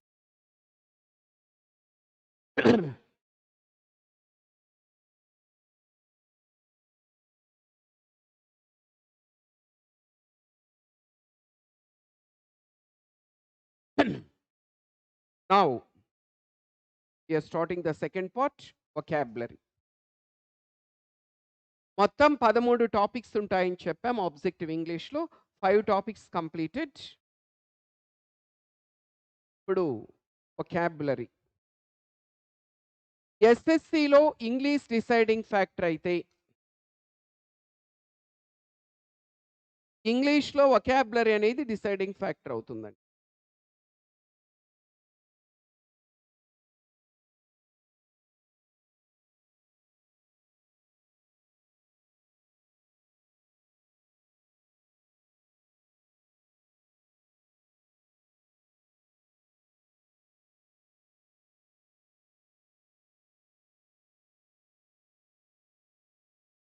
గ్రామరు, కాంప్రహెన్షన్ వీటిని కొంతవరకు చేస్తుంటారు గానీ ఎక్కువ మంది డిఫికల్ట్‌గా ఫీల్ అయ్యేది, స్కిప్ చేసేది, ఇగ్నోర్ చేసేది, హోప్‌లెస్‌గా ఫీల్ అయ్యేది ఏదైనా ఉందంటే దట్స్ వొకాబులరీ సెక్షన్. చాలామంది వొకాబులరీ అంటే కష్టం అనే ఫీలింగ్ ఉంటుంది. కొంతమంది పాపం చాలా తీవ్రంగా ప్రయత్నిస్తూ ఉంటారు వొకాబులరీ ఇంప్రూవ్ చేసుకోవడానికి. ఎంత తీవ్రంగా ప్రయత్నిస్తుంటారంటే daily 10 words by heart morning 5 words బట్టి కొడుతుంటారు. ఈవినింగ్ ఒక 5 వర్డ్స్. రోజు 10 వర్డ్స్ మీనింగ్స్ బట్టి కొడతారు. నెక్స్ట్ డేకెళ్ళేసరికి మొత్తం మర్చిపోయుంటారు. ఒకవేళ అడిగినా ఒకదాన్ని ఇంకో దానికి చెప్తారు. ఇలా 1 వీక్ చేసిన తర్వాత అర్థమవుతుంది. దీనివల్ల టైం వేస్ట్ తప్ప ప్రయోజనం లేదు. వచ్చేది లేదు, పోయేది లేదు, చచ్చేది లేదు. టైం ఎందుకు వేస్ట్ అని ఎంత ప్రయత్నించినా, ఎంత ట్రై చేసినా వొకాబులరీ రాదు, గుర్తుండదు అని ఒక కంక్లూషన్‌కొచ్చి కంప్లీట్‌గా వొకాబులరీనే పక్కన పెట్టేస్తారు. కానీ అలా వొకాబులరీని గనక స్కిప్ చేస్తే, ఇగ్నోర్ చేస్తే, పక్కన పెడితే జరిగే డ్యామేజ్ అనేది మామూలుగుండదు. ఎందుకంటే గ్రామర్‌కి డబుల్ వెయిటేజ్ ఉంది వొకాబులరీ. గ్రామర్ 40-50 అయితే ఇది 70-80 మార్క్స్. సో, ఇంత వెయిటేజ్ ఉండేదాన్ని మనం పక్కన పెడితే ఎట్టి పరిస్థితిలో స్కోర్ రాదు. ఇంగ్లీష్‌లో జాబ్ కూడా రాదు.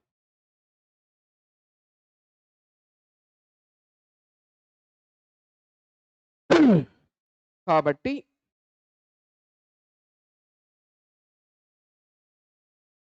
గ్రామర్ కంటే కూడా స్టార్టింగ్ నుంచే మనం వొకాబులరీకి ఎక్కువ ఇంపార్టెన్స్ ఇవ్వాలి. ఫస్ట్ థింగ్ ఏంటంటే వొకాబులరీ అనేది కష్టం కాదు. వొకాబులరీ కూడా నేర్చుకోవచ్చు. వర్డ్స్ మీనింగ్స్ కూడా గుర్తుంటాయి. కానీ నేర్చుకునే వేలో నేర్చుకుంటేనే గుర్తుంటాయి. పట్టి కొడితే గుర్తుండవు. సో, దీనికి సంబంధించిన ఒక డెడికేటెడ్ సెషన్ ఎలా నేర్చుకుంటే గుర్తుంటాయి, ఎలా నేర్చుకుంటే మర్చిపోతాం, ఎక్కువ కాలం గుర్తుండాలంటే ఎలాంటి టెక్నిక్స్ ఉపయోగించాలనేది రేపు క్లాస్‌లో వస్తుంది. రేపటి కంప్లీట్ క్లాస్ వొకాబులరీ గురించే ఉంటుంది. Vocabulary improvement techniques. ఇవాల్టి క్లాస్‌లో కేవలం వీటి గురించిన చిన్న పరిచయం. సినోనిమ్స్ అంటే ఏంటి? యాంటోనిమ్స్ ఏంటి? వన్ వర్డ్స్ ఏంటి? ఇడియమ్స్ ఏంటి? సెంటెన్స్ కంప్లీషన్ ఏంటి? క్లోజ్ టెస్ట్ ఏంటి? వీటి గురించిన పరిచయం మాత్రం ఇవాళ క్లాస్‌లో వస్తుంది మీకు. వీటి గురించి డీటెయిల్డ్‌గా రేపటి క్లాస్‌లో వస్తుంది.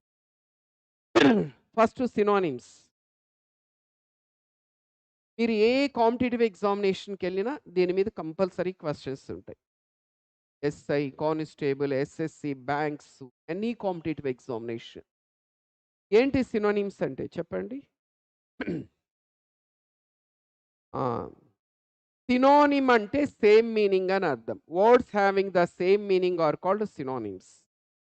ఇక్కడ మనకేమవుతుందంటే దీని వెయిటేజ్ వచ్చి 10 మార్క్స్ అండి. తక్కువ వెయిటేజ్ ఏం కాదు. ఇక్కడ మనకు ఒక వర్డ్ ఇస్తాడండి ఇలా. కింద 4 ఆప్షన్స్ ఇస్తాడు. ఈ వర్డ్ యొక్క నియరెస్ట్ మీనింగ్ కింద ఇచ్చిన 4 ఆప్షన్స్‌లో ఎక్కడుంది అని అడుగుతాడు. చాలామంది ఏం చేస్తుంటారంటే ఈ వర్డ్‌ని చూస్తారు. అది తెలిసిన పదము, పరిచయం ఉన్న పదము అనుకోండి. ఓకే. దీని మీనింగ్ సో అండ్ సో అని ఈజీగానే ఫైండ్ ఔట్ చేస్తారు. కానీ ఎక్కువ సందర్భాల్లో మనకి తెలియని పదాలు, కొత్త పదాలు, చూడని పదాలు ఇస్తూ ఉంటాడు. కష్టమైన పదాలు. అలాంటప్పుడు స్కిప్ చేసేసేయడము, లేదంటే బ్లైండ్‌గా ఏదో ఒక ఆన్సర్ ఇవ్వడమో చేస్తూ ఉంటారు. స్కిప్ చేసినా ప్రాబ్లమే, బ్లైండ్‌గా ఏదో ఒకటి ఇస్తే నెగెటివ్ మార్కింగ్‌లో పోతుంది. కానీ ఇలాంటి క్వెషన్స్ ఆన్సర్ చేయడానికి కొన్ని అద్భుతమైన టెక్నిక్స్ ఉన్నాయి. ఆ టెక్నిక్స్ గురించి రేపు నేర్చుకుంటాం. ఇప్పుడు ఊరికే జస్ట్ బ్రీఫ్‌గా చెప్తాను. ఇక్కడ చూడండి, స్పెక్టాక్యులర్ అనేది తెలిసుండొచ్చు, తెలిసుండకపోవచ్చు. కానీ ఇందులో ఒక పార్ట్ మాత్రం ఖచ్చితంగా మనకు పరిచయం ఉన్నదే ఉంటుంది. ఏంటది? స్పెక్ట్. ఎప్పుడు వినలేదా మీరు స్పెక్ట్ అనేది? ఖచ్చితంగా వినుంటారు. వీటినేమంటారు? నేను వేసుకున్నాను కదా! వీటిని స్పెక్టికల్స్ అంటారు. అసలు నేను ఎందుకు వేసుకున్నాను వీటిని? చూడ్డం కోసం. ఇక్కడ స్పెక్ట్ అనే దాన్ని రూట్ అంటారు. స్పెక్ట్ అనే దాన్ని ఒక రూట్ అంటారు. మీకు ఏదైనా ఒక వర్డ్‌లో స్పెక్ట్ అని గనకొస్తే చూడడము అని అర్థం. Looking. Look or looking. Spect అనే దాన్ని రూట్ అంటారు. ఇది దాని మీనింగ్. స్పెక్ట్ అంటే చూడడం అయినప్పుడు స్పెక్టాక్యులర్ కూడా ఖచ్చితంగా చూడడానికి సంబంధించిందే అయిండాలి గదా! ఇప్పుడు ఇచ్చిన ఆప్షన్స్‌లో చూడడానికి సంబంధించింది ఏదుంది? అదే మరి ఆన్సరు. ఆన్సర్ వచ్చింది. దీన్ని రూట్ బేస్డ్ టెక్నిక్ అంటారు. ఇలాంటి టెక్నిక్స్ గనక మనం యూజ్ చేస్తే ఈజీ అవుతుంది. అంటే ఆ వర్డ్‌లో ఉండే రూట్‌ని ఐడెంటిఫై చేయగలిగితే దాని మీనింగ్ ఏంటనేది ఈజీగా ఐడెంటిఫై చేసి రూట్ బేస్డ్ టెక్నిక్ అంటారు. ఇలాంటి టెక్నిక్స్ ఇంకా ఉన్నాయి. ఒక 5-6 టెక్నిక్స్. రేపటి క్లాస్‌లో మనము వీటి గురించి డిస్కస్ నేర్చుకుంటాం. ఇప్పుడు జస్ట్ స్పెక్ట్ అంటే చూడడము అని గుర్తుపెట్టుకుంటే ఈ స్పెక్ట్ అనే రూట్‌ని బేస్ చేసుకొనుండే మోర్ థాన్ 10 వర్డ్స్. స్పెక్టికల్సు, స్పెక్టాక్యులర్‌లు, spectacular, spectators, introspection, retrospection, circumspect, inspection, respect, suspect, perspective ఇలా మోర్ థాన్ 10 వర్డ్స్ ఇంకా లైఫ్ లాంగ్ మీకు గుర్తుండిపోతాయి. ఎలా అనేది మనం రేపటి క్లాస్‌లో చూస్తాం. Next antonyms. యాంటో అంటే అపోజిట్ అని అర్థం. నిమ్ అంటే మీనింగ్. అపోజిట్ మీనింగ్స్ అని అర్థం. అంటే ఇక్కడ ఒక వర్డ్ ఇస్తాడు. కింద 4 ఆప్షన్స్ ఇస్తాడు. ఇచ్చిన వర్డ్ యొక్క అపోజిట్ మీనింగ్ ఏంటి అని అడుగుతాడు. దీని వెయిటేజ్ కూడా ఈక్వల్‌గా ఉంటుంది. సినోనిమ్స్ వెయిటేజ్ ఎంత ఉంటుందో యాంటోనిమ్స్ వెయిటేజ్ కూడా అంతే ఉంటుంది. ఫర్ ఎగ్జాంపుల్ ఇన్‌క్రెడిబుల్ అనే వర్డ్ ఇచ్చాడు. కింద 4 ఆప్షన్స్ ఇచ్చాడు. ఇప్పుడు ఈ వర్డ్ సినోనిమ్ కాకున్నా మనం యాంటోనిమ్ ఏంటో చెప్పాలి.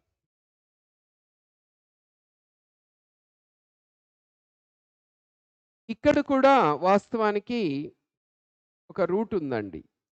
ఎవరైనా గుర్తించారో లేదో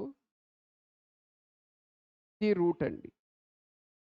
సిఆర్ఈడి క్రెడ్. మీకెక్కడైనా గుర్తుపెట్టుకోండి, ఏదైనా ఒక పదంలో క్రెడ్ అని వస్తే బిలీవ్ అని అర్థం.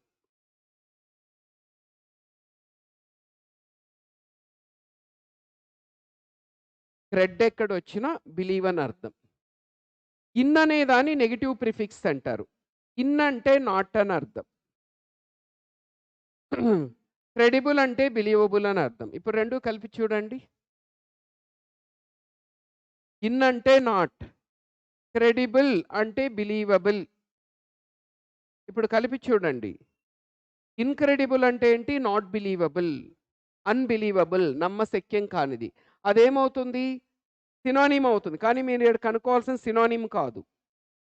ఎప్పుడైనా గుర్తుపెట్టుకోండి, యాంటోనిమ్ ఇచ్చాడంటే ఒక సినోనిమ్ ఇంక్లూడ్ చేస్తాడు అందులో.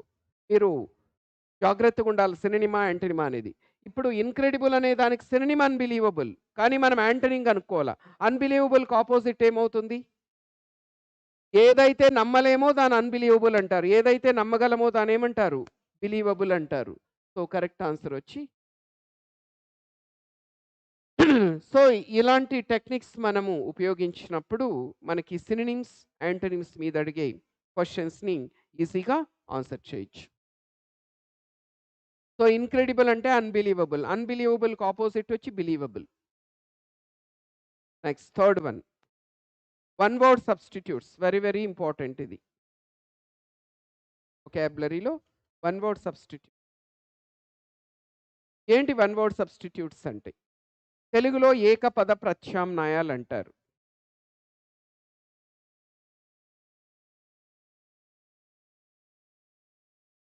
One word substitutes.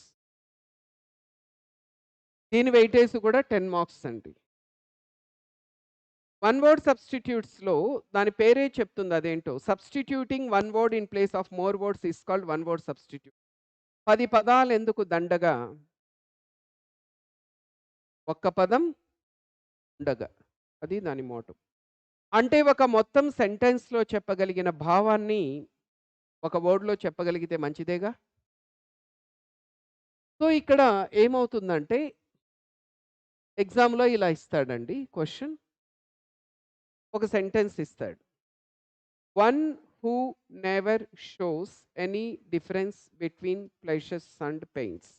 మొత్తం కౌంట్ చేయండి. 1, 2, 3, 4, 5, 6, 7, 8, 9, 10.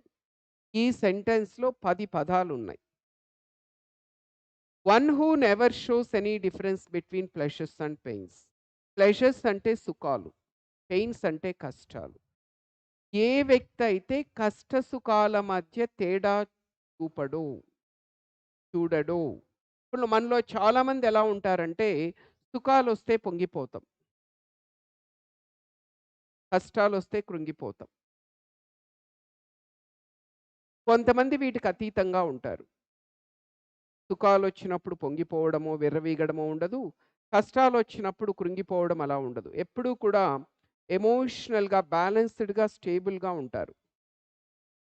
అలాంటి వాళ్ళని ఏమంటారు?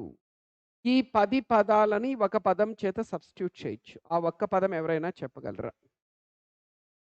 యెస్. ఫెంటాస్టిక్ అండి. ఎక్సలెంట్. ఇలా 4 ఆప్షన్స్ ఇస్తాడు. Stoic, optimist, pessimist. Correct answer వచ్చి స్టాయిక్. తెలుగులో స్థితప్రజ్ఞుడు అంటారు. భగవద్గీతలో ఒక అధ్యాయమే ఉంది స్థితప్రజ్ఞుడి లక్షణాల గురించి. కష్ట సుఖాల మధ్య తేడా చూపినటువంటి వ్యక్తిని ఏమంటారంటే స్టాయిక్, స్థితప్రజ్ఞుడు. స్థితమైన ప్రజ్ఞ ఎవరికైతే ఉంటుందో అతన్ని స్థితప్రజ్ఞుడు అంటారు. సుఖాలొచ్చినప్పుడు పొంగిపోరు, కష్టాలొస్తే కృంగిపోరు. ఎప్పుడూ ఎమోషనల్‌గా, బ్యాలెన్స్‌డ్‌గా, స్టేబుల్‌గా ఉంటారు. అసలు ఈ వన్ వర్డ్ సబ్స్టిట్యూట్స్‌ని ఎందుకు నేర్చుకోవాలి మనము? వీటి వల్ల యూజ్ ఏంటి? అంటే ఈ వన్ వర్డ్ సబ్స్టిట్యూట్స్‌ని మనము నేర్చుకొని సందర్భోచితంగా ఉపయోగించగలిగితే మనం మాట్లాడే ఒక లాంగ్వేజ్‌కి ఒక గ్లామర్ వస్తుంది. ఒక గ్రేస్ వస్తుంది. ఒక బ్యూటీ వస్తుంది. ఒక బ్రెవిటీ వస్తుంది. తక్కువ పదాల్లో ఎక్కువ అర్థం వచ్చే విధంగా మనం మాట్లాడొచ్చు. ఫర్ ఎగ్జాంపుల్ మీరు మహాత్మా గాంధీ గురించి మాట్లాడుతున్నారు. లేదంటే ఒక ఎస్సే రాస్తున్నారు. ఇలా ఏదేదో చెప్తున్నారు. Mahatma Gandhi was a very great person. He was not elated when he got pains. He was not elated when he got pleasures. He was not upset when he got pains. He used to treat both of them alike. He was emotionally stable and balanced. ఇంత శృతి చెప్పే బదులు సింపుల్గా ఏం చెప్పచ్చు? నేను ఇంతవరకు చెప్పిన దానంతా కూడా ఒక వర్డ్లో కొట్టేయచ్చు. Mahatma Gandhi was a stoic అంటే ఇప్పుడు నేను చెప్పిందంతా వచ్చేసి ఓకే. అది వన్ వర్డ్ సబ్స్టిట్యూట్స్ వల్ల అడ్వాంటేజ్. సరే. ఈ వన్ వర్డ్ సబ్స్టిట్యూట్స్ ఎన్ని నేర్చుకోవాలి? ఎక్కడ నేర్చుకోవాలి? ఎలా నేర్చుకోవాలి? ఎందుకంటే 10 మార్క్స్‌కి ఎగ్జామ్‌లు. ఈ వన్ వర్డ్ సబ్స్టిట్యూట్స్‌ని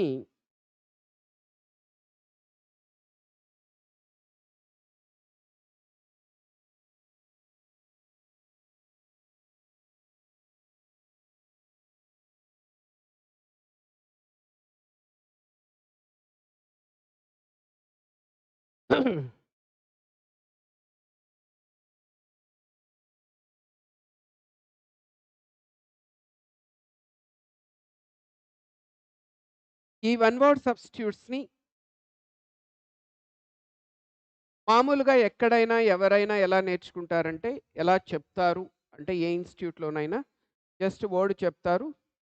మీనింగ్ చెప్తారు. Stoic one who never shows any difference between pleasures and pains నేర్చుకోండి అంటారు. కానీ ఎంతసేపు గుర్తుంటుందో చెప్పలేం. ఎన్ని గంటలు గుర్తుంటుందో కూడా చెప్పలేం. కానీ ఇక్కడ ఎవరెస్ట్‌లో వన్ వర్డ్ సబ్స్టిట్యూట్స్ నేర్చుకునే విధానం చాలా వినూత్నంగా, యూనిక్‌గా, డిఫరెంట్‌గా ఉంటుంది. మనము ఇక్కడ ఎలా నేర్చుకుంటామో చూడండి. ఈ వన్ వర్డ్ సబ్స్టిట్యూట్స్‌ని మనము we learn one word substitutes by using pictures and images. Words కంటే కూడా పిక్చర్స్, ఇమేజెస్ ఈజీగా గుర్తుంటాయి మనకి. మన మైండ్ గుర్తుంచుకోగలుగుతుంది.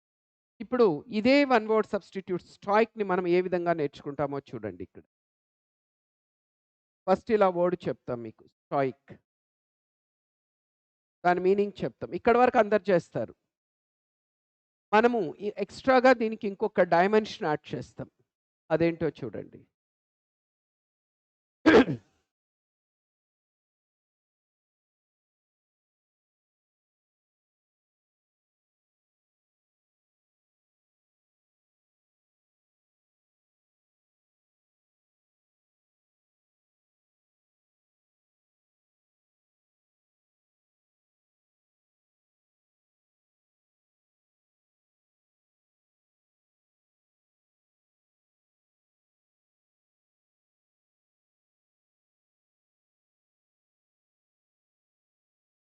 సరిగా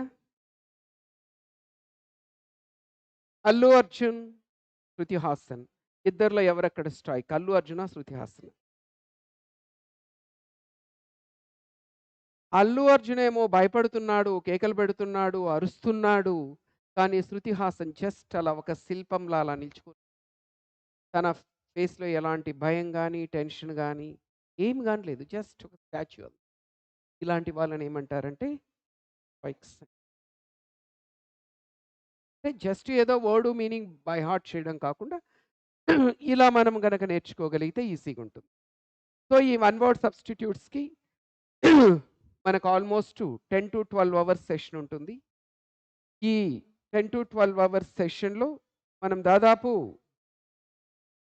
ఒక మోర్ దాన్ 600 వర్డ్స్ మనము ఈ విధంగా పిక్చర్స్, ఇమేజెస్ వీటి ద్వారా మనము నేర్చుకుంటామండి.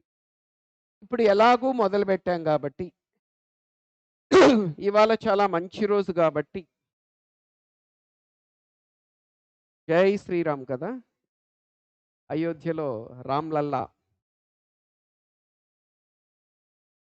ఇవాళ చాలా ఆస్పీషియస్ డే. కాబట్టి ఎలాగో మొదలుపెట్టాం కాబట్టి పనిలో పనిగా ఇవాళ ఈ విధంగా పిక్చర్స్ ఉపయోగించి మనం ఒక 6-7 వర్డ్స్ నేర్చుకునే ప్రయత్నం అయితే చేద్దాం. అందులో మొదటిదైతే నేర్చుకున్నాం stoic. Second word optimist.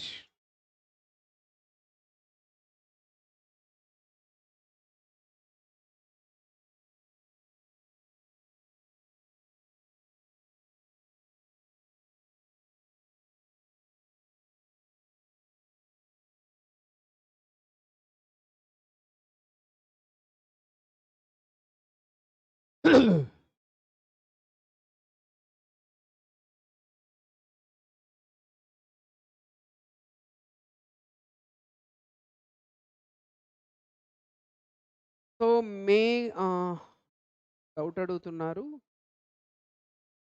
Rahul Dharavath. Online batch package details అని అడుగుతున్నారండి.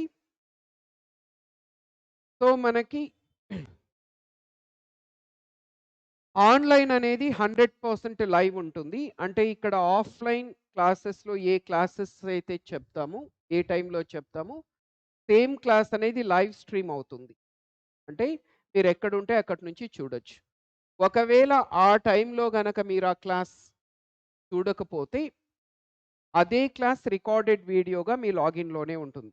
ఇప్పుడు క్లాస్ జరుగుతూ ఉంది. ఈ టైంలో మీరు చూడలేదనుకోండి, మీరు నైట్ అంటే ఒక 6 అవర్స్ తర్వాత మీరు అదే వీడియో రికార్డెడ్ వీడియోగా మీకు లాగిన్‌లో ఉంటుంది. మీరెప్పుడైనా సో, మీకు 100% లైవ్ ఉంటుంది. అన్ని సబ్జెక్ట్‌లు కూడా 100% లైవ్ ఉంటాయి. ఇక్కడ జరిగే క్లాసే మీరక్కడ మీ ఇంటి నుంచి మీరు ఆన్‌లైన్‌లో మనకి 2 డిఫరెంట్ టైప్స్ ఆఫ్ ప్యాకేజెస్ ఉంటుంది. 6 మంత్స్ వ్యాలిడిటీ ఒకటుంటుంది. 1 ఇయర్ వ్యాలిడిటీ ఒకటుంటుంది. సో, 6 మంత్స్ వ్యాలిడిటీ ఉండేటువంటి కోర్స్ మీరు పర్చేస్ చేయాలంటే 5555 ఉంటుంది. ప్లస్ టాక్సెస్ ఉంటాయి. అదే 12 మంత్స్ 1 ఇయర్ వ్యాలిడిటీ కావాలనుకుంటే ఆల్ ఎయిడ్స్ 8888 ప్లస్ టాక్సెస్ ఉంటుంది. సో, ఈ కోర్స్‌తో పాటు మీరు 5 మంత్స్, 6 మంత్స్ తీసుకున్న, 1 ఇయర్ తీసుకున్న డైలీ మాక్ టెస్ట్ వస్తుంది. ప్రతి మాక్ టెస్ట్‌కి 4-6 అవర్స్ ఎక్స్‌ప్లనేషన్ వస్తుంది. Video explanation. క్లాస్ రూమ్‌లో చెప్పే క్లాస్ నోట్సు పీడీఎఫ్ రూపంలో ఇవ్వడం జరుగుతుంది. ఒక ప్రింటెడ్ బుక్స్ కావాలంటే మాత్రం మీరు పర్చేస్ చేసుకోవాలి. ఇప్పుడు ఇంగ్లీష్‌కి బుక్ ఉంది. ఆఫ్‌లైన్ వాళ్ళకైతే ఇది ఫ్రీగానే వస్తుంది. కోర్స్‌లోనే ఇంక్లూడ్ అయి ఉంటుంది ఇది. అదే ఆఫ్‌లైన్ వాళ్ళు. ఆన్‌లైన్ వాళ్ళు ఒకవేళ ఈ బుక్ కావాలంటే మాత్రం మీరు పర్చేస్ చేసుకోవాలి. ఇదండి.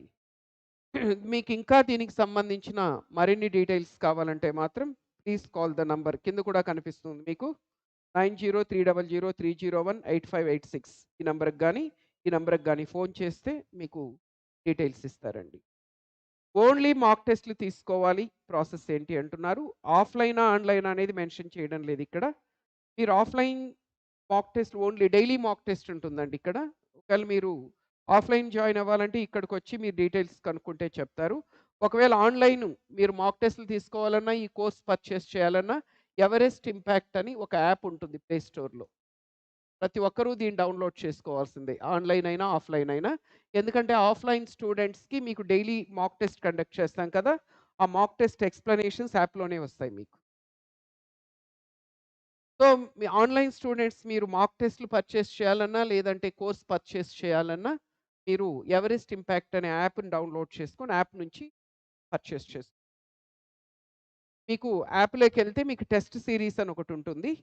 ఆ టెస్ట్ సీరీస్‌కెళ్తే మీకు మొత్తం దానికి సంబంధించిన డీటెయిల్స్ అన్నీ కూడా అక్కడుంటాయి.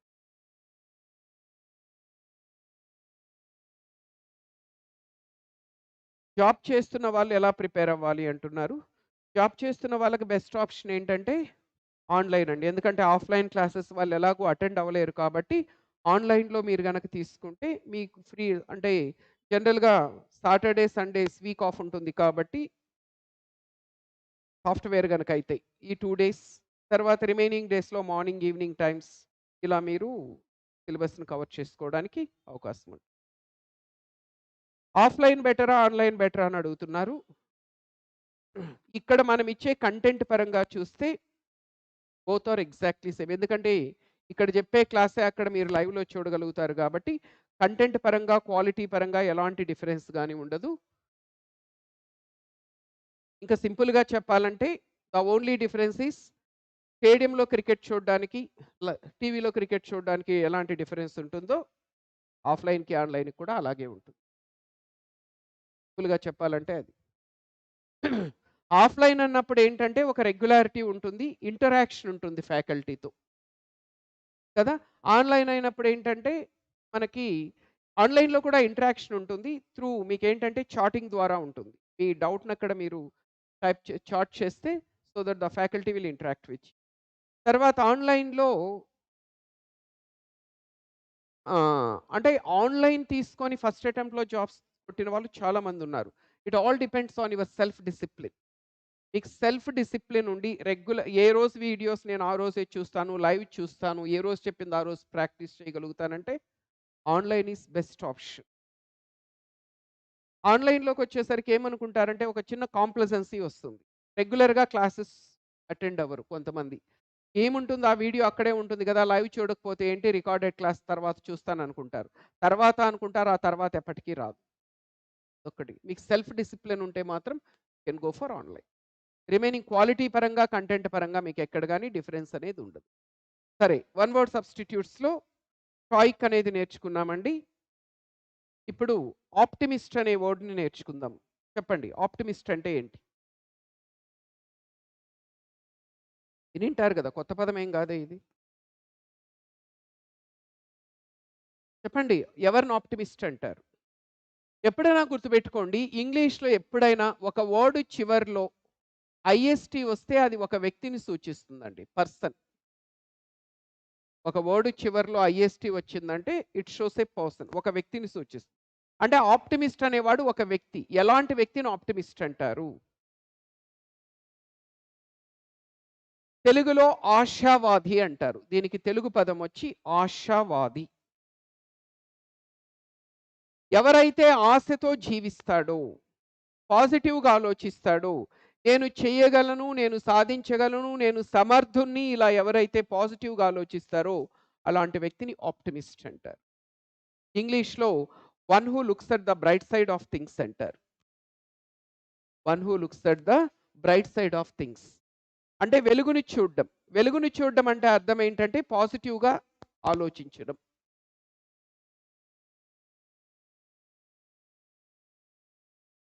ఇది ఇల్లస్ట్రేషన్ దీనికి. ఇప్పుడు చూడండి. ఇక్కడ గ్లాస్ ఉంది. గ్లాస్‌లో ఏమున్నాయి?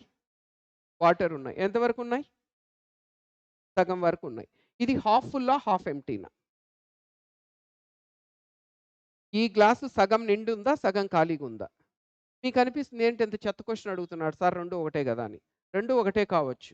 రెండిట్లో మీరు దీన్ని చూస్తున్నారా? దీన్ని చూస్తున్నారా? అనేది చాలా ఇంపార్టెంట్. చెప్పండి. హాఫ్ ఫుల్లా? హాఫ్ ఎంప్టీనా? ఎక్సలెంట్. మీకందరికీ జాబ్స్ ఒస్తాయి. మీరు హాఫ్ ఫుల్ అంటున్నారంటే నీటితో నిండి ఉన్న భాగాన్ని చూస్తున్నారు. అంటే మీరు పాజిటివ్‌గా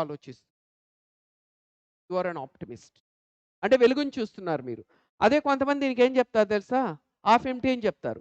అంటే ఈ పార్ట్‌ని డామినేట్ చేస్తూ ఉంటుంది ఈళ్ళకి. ఖాళీగా ఉన్నది చూస్తారు గానీ, నిండుగా ఉన్న భాగాన్ని చూడరు. అరే! సగం ఖాళీ ఉందే, సగం ఖాళీ ఉందే అని బాధపడుతుంటారు. ఇలాంటి వాళ్ళని పెసిమిస్ట్ అంటారు.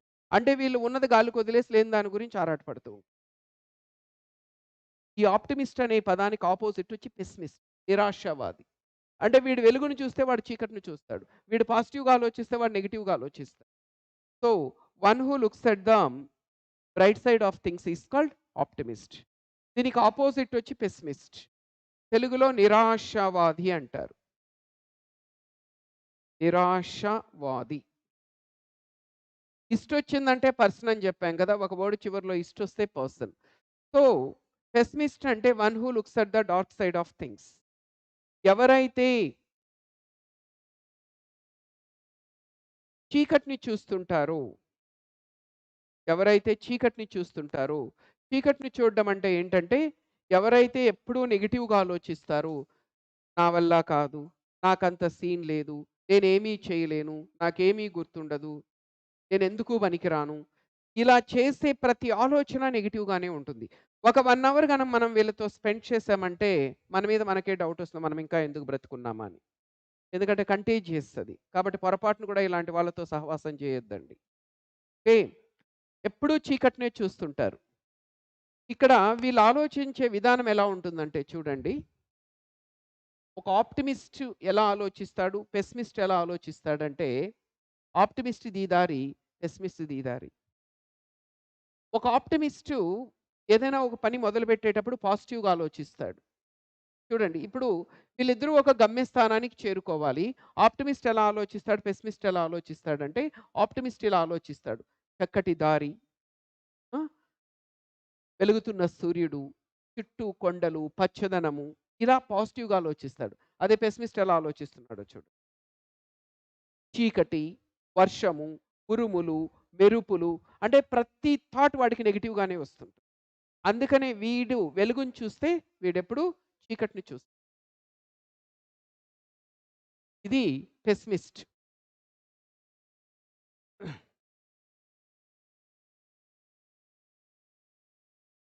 Fourth one theist. ఒక వర్డ్ చివరిలో ఐఎస్‌టీ వస్తే ఏమని చెప్పాం? పర్సన్. థీస్ట్ అనేవాడు కూడా ఒక వ్యక్తే గదా అప్పుడు. ఎవరిని థీస్ట్ అంటారు చెప్పండి? చూడండి ఇక్కడ ఒక రూట్ ఉందండి. తర్వాత వస్తుంది మీకు. థియో ఎక్కడొచ్చినా గాడ్ అని అర్థం. మీకేదైనా ఒక వర్డ్‌లో థియో అనొస్తే గాడ్ అని అర్థం. ఇస్ట్ అంటే ఏంటి? పర్సన్. ఇప్పుడు గెస్ చేయగలరా థీస్ట్ అంటే ఎవరు? ఆ!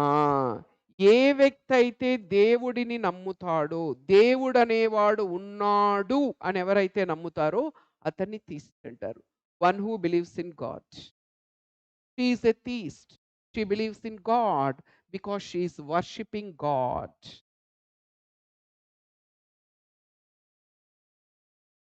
ఎవరైతే దేవుడున్నాడు అని నమ్ముతారో అతన్ని థీస్ట్ అంటారు.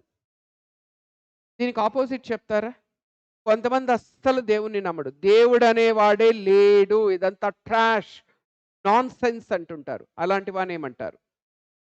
జస్టు ఈ టీ ముందర ఒక ఏ యాడ్ చేయండి. ఒక లెటర్ యాడ్ చేయండి. అప్పుడేమవుతుంది? ఎథీస్ట్ అవుతుంది. ఎథీస్ట్ అంటే ఎవరంటే one who doesn't believe in God. ఎవరైతే దేవుణ్ణి నమ్మడో వాని ఎథీస్ట్ అంటారు. One who doesn't believe in God. దేవుణ్ణి నమ్మేవాడు థీస్ట్. దేవుణ్ణి నమ్మని వాడు ఎథీస్ట్. ఇంకొకడుంటాడు.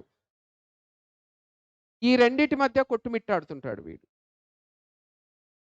గోపి అంటారు గదా! గోడ మీద పిల్లి. అంటే ఇటు దేవుడు ఉన్నాడు అని పూర్తిగా నమ్మలేడు. అటు లేడు అని కూడా పూర్తిగా కమిట్ అవ్వలేడు. ఒక్కొక్కసారి ఉన్నాడేమో అనిపిస్తుంది. ఒక్కొక్కసారి లేడేమో అనిపిస్తుంది. కాబట్టి వీడు థీస్టా, ఎథీస్టా పూర్తిగా చెప్పలేం. అలాంటి వ్యక్తిని ఏమంటారు తెలుసా? తెలుసా ఎవరికైనా? అగ్నోస్టిక్ అంటారు. ఏజీఎన్ఓఎస్టీఐసి. అగ్నోస్టిక్ అంటే దేవుడు ఉన్నాడో లేడో అనే డౌట్‌లో ఉంటాడు వీడు. అగ్నోస్టిక్ అంటే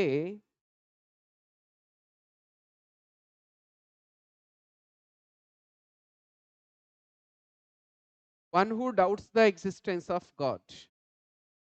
దేవుడి ఉనికిని శంకించేవాడు. One who doubts the existence of God.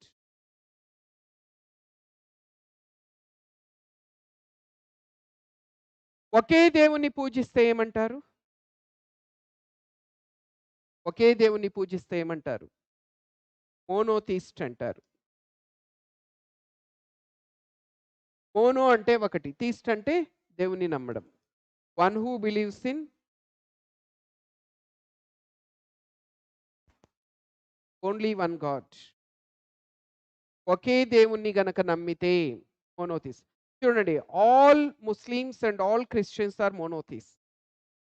Muslims అందరూ అల్లానే పూజిస్తారు. క్రిస్టియన్స్ అందరూ జీసస్ క్రైస్ట్‌నే పూజిస్తారు. ఒకే దేవుడుంటారు. ఒకరికంటే ఎక్కువ మంది దేవుల్ని పూజిస్తే ఫర్ ఎగ్జాంపుల్ మనం హిందువులు. హిందువుల్ని ఏమంటారు తెలుసా? పాలీథీస్ట్ అంటారు. ఎందుకంటే మనకు ఎంతమంది దేవుళ్ళున్నారో మనకే తెలీదు. వేలల్లో, లక్షల్లో ఉన్నారు. కదా! పాలీ అంటే మెనీ. అంటే one who believes in many God's.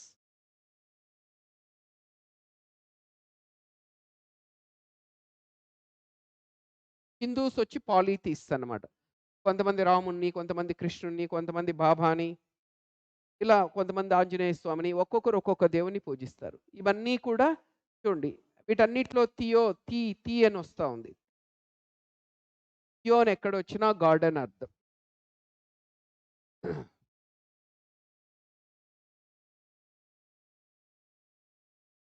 ఇక్కడ ఒక బ్యూటిఫుల్ ఇల్లస్ట్రేషన్ చూడండి. ఒకే పిక్చర్‌లో ముగ్గురున్నారు. ఒక థీస్టు, ఒక ఎథీస్టు, ఒక అగ్నాస్టిక్. వీళ్ళలో ఎవరు థీస్టు, ఎవరు ఎథీస్టు, ఎవరు అగ్నాస్టిక్ చెప్పండి? ఎవరు దేవుడిని నమ్ముతారు? ఎవరు దేవుడిని నమ్మడం లేదు? ఎవరు రెండిటికి మధ్య ఉన్న డౌట్‌లో కొట్టుమిట్టాడుతున్నారు?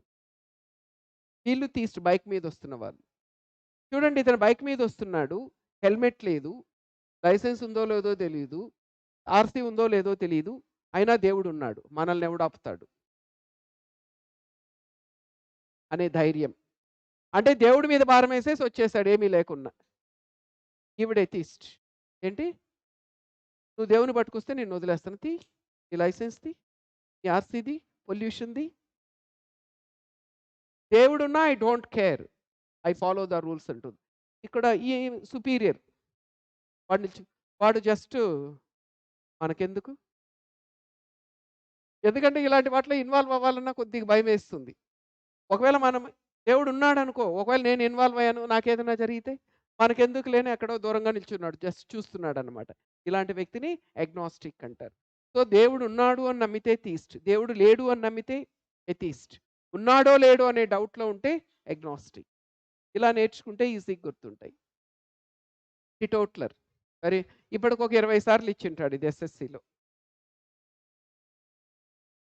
తెలుసా? ఎవరినంటారండి టిటోట్లర్ అని? ఆ! చెప్పండి.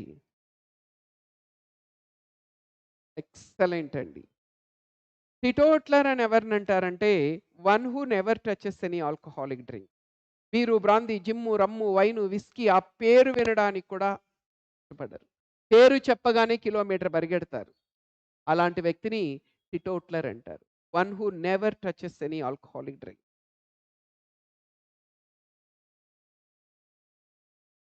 మద్యాన్ని ముట్టని వాడు.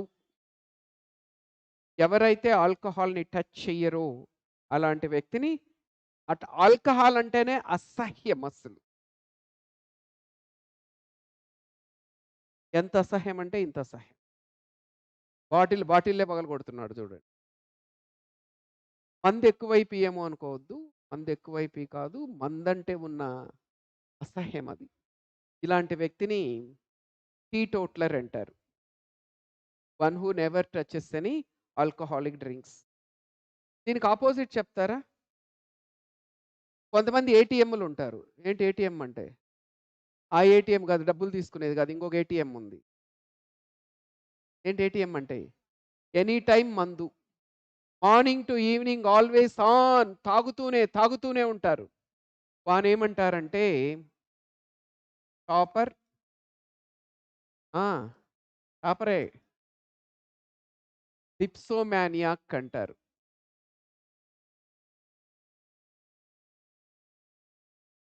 మీరనుకునే టాపర్‌లో 2 పీలుంటాయి.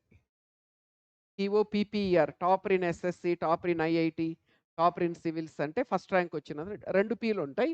ఇక్కడ ఒక పీ ఉంటుంది. టీఓపీఈఆర్ తాగుబోతు. తాగుతూనే ఉంటాయి. ఇప్పుడు మనకు సినిమాల్లో చూస్తుంటాం గదా! కొంతమంది ఇంతకుముందు ఎంఎస్ నారాయణ ఉండేవాడు. ఇప్పుడు ఎవడు తాగుబోతు రమేషా? ఉంటాడు. అలాంటి వాడినేమంటారంటే టాపర్ అంటారు. అది యాంటోనిమ్ దానికి. టాపర్ ఆర్ డిప్సోమానియాక్ అంటే ఏ హాబిచ్యువల్ డ్రంకార్డ్ తాగుబోతు.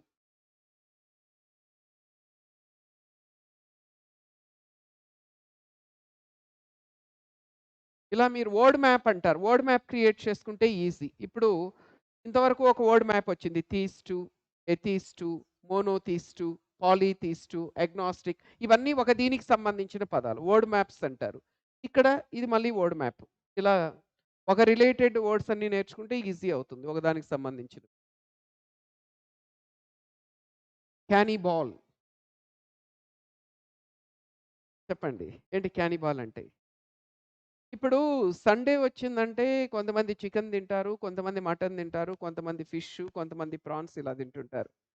కానీ కొంతమంది ఏకంగా మనుషుల్నే తింటారు. వాళ్ళని ఏమంటారు? క్యానిబాల్స్ అంటారు. క్యానిబాల్ అంటే one who eats human flesh. నరమాంస భక్షకులు తెలుగులో. ఇది కూడా ఒక 20 టైమ్స్ ఇచ్చింటాడు ఇప్పటికి ఎస్ఎస్‌సిలో. Very important word. ఇంత ఘోరంగా ఉంటారు. వెరీ హారిబుల్, డిస్గస్టింగ్ కదా! ఇలా మనిషిని చంపి పొట్ట తినేస్తుంటారు అలా. ఇలాంటి వ్యక్తుల్ని ఏమంటారంటే క్యానిబాల్స్ అంటారు.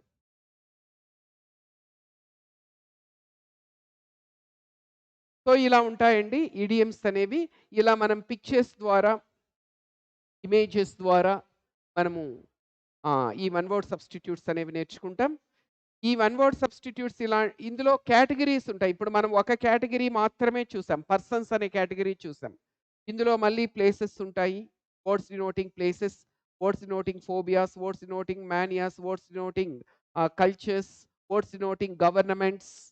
ఇలా మనకి డిఫరెంటు కేటగరీస్ ఉంటాయి. దీనికి స్పెషల్ క్లాసెస్ ఉంటాయి. ఆల్మోస్ట్ మనకి ఒక 10-12 అవర్స్ సెషన్ ఉంటుంది. ఇలాంటివి మనం దాదాపు ఒక 600 వర్డ్స్ ప్లస్ మనం నేర్చుకుంటాం. ఈ 600 సరిపోతాయంటే సరిపోవు. మోస్ట్ ఫ్రీక్వెంట్ వర్డ్స్ నేర్చుకుంటాం. మీకు మెటీరియల్ ఇస్తామండి. ఇది గ్రామర్ బుక్ గదా! ఈ బుక్‌తో పాటు ఇంకా పెద్ద బుక్కే వస్తుంది. మీకు వొకాబులరీకి ఒక బుక్ వస్తుంది. అందులో మీకు నియర్లీ 1000 ప్లస్ వర్డ్స్ ఉంటాయి. ఇంక్లూడింగ్ గత 25 ఇయర్స్‌లో ఎస్ఎస్‌సిలో అడిగిన ప్రతి క్వెషను ఉంటుంది మీకక్కడ. ఈ ప్రీవియస్ ఇయర్‌లో ఇచ్చిన క్వెషన్స్ అన్నీ డైలీ కొన్ని అంటే ఈ వన్ వర్డ్ సబ్‌స్టిట్యూట్స్, ఇడియమ్స్ ఇవి ఎలా ఉండాలంటే ఒకరోజు నేర్చుకుంటే గుర్తుండవండి. డైలీ ఒక 5 వర్డ్స్ అలా నేర్చుకోవడం మొదలుపెడితే ఈజీ అయిపోతుంది మీకు. డైలీ ఒక 5 వర్డ్స్ అలా డే ఒక 5 వర్డ్స్ నేర్చుకుంటూ వస్తే చాలా ఈజీ అవుతుంది మీకు. సో, అందులో ప్రీవియస్ ఇయర్ క్వెషన్స్ వరకు నేర్చుకున్న మాక్సిమం 90% మీకు కవర్ అయిపోతుంది. అడిగినవే అడుగుతుంటాడు ఎక్కువగా ఇక్కడ. కాబట్టి ప్రీవియస్ ఇయర్‌లో అడిగినవి ఒక 1700 ఉంటాయి. ఆ 1700లో రిపిటీషన్స్ సగం పైన ఉంటాయి మీకు. అడిగినవే ఒక 20 టైమ్స్, 10 టైమ్స్ అడిగినవి ఉంటాయి. రిపిటీషన్స్ అన్నీ తీసేస్తే మీకు ఒక 600-800 వర్డ్స్ ఉంటాయి. వాటి వరకు మీరు నేర్చుకోగలిగిన ఆల్మోస్ట్ ఏ క్వెషన్ ఇచ్చినా ప్రిలిమ్స్, మెయిన్స్‌లో మనం ఆన్సర్ చేయొచ్చు. వొకాబులరీలో ఫోర్త్ వన్ వచ్చి ఇడియమ్స్. వెరీ, వెరీ ఇంపార్టెంట్ మనకి ఎగ్జామ్‌లో ఇవి. ఇడియమ్స్ వెయిటేజ్ కూడా 10 మార్క్స్ ప్రిలిమ్స్, మెయిన్స్‌లో. ఈ ఇడియమ్స్‌ని తెలుగులో జాతీయాలు లేదంటే నుడికారాలంటారు.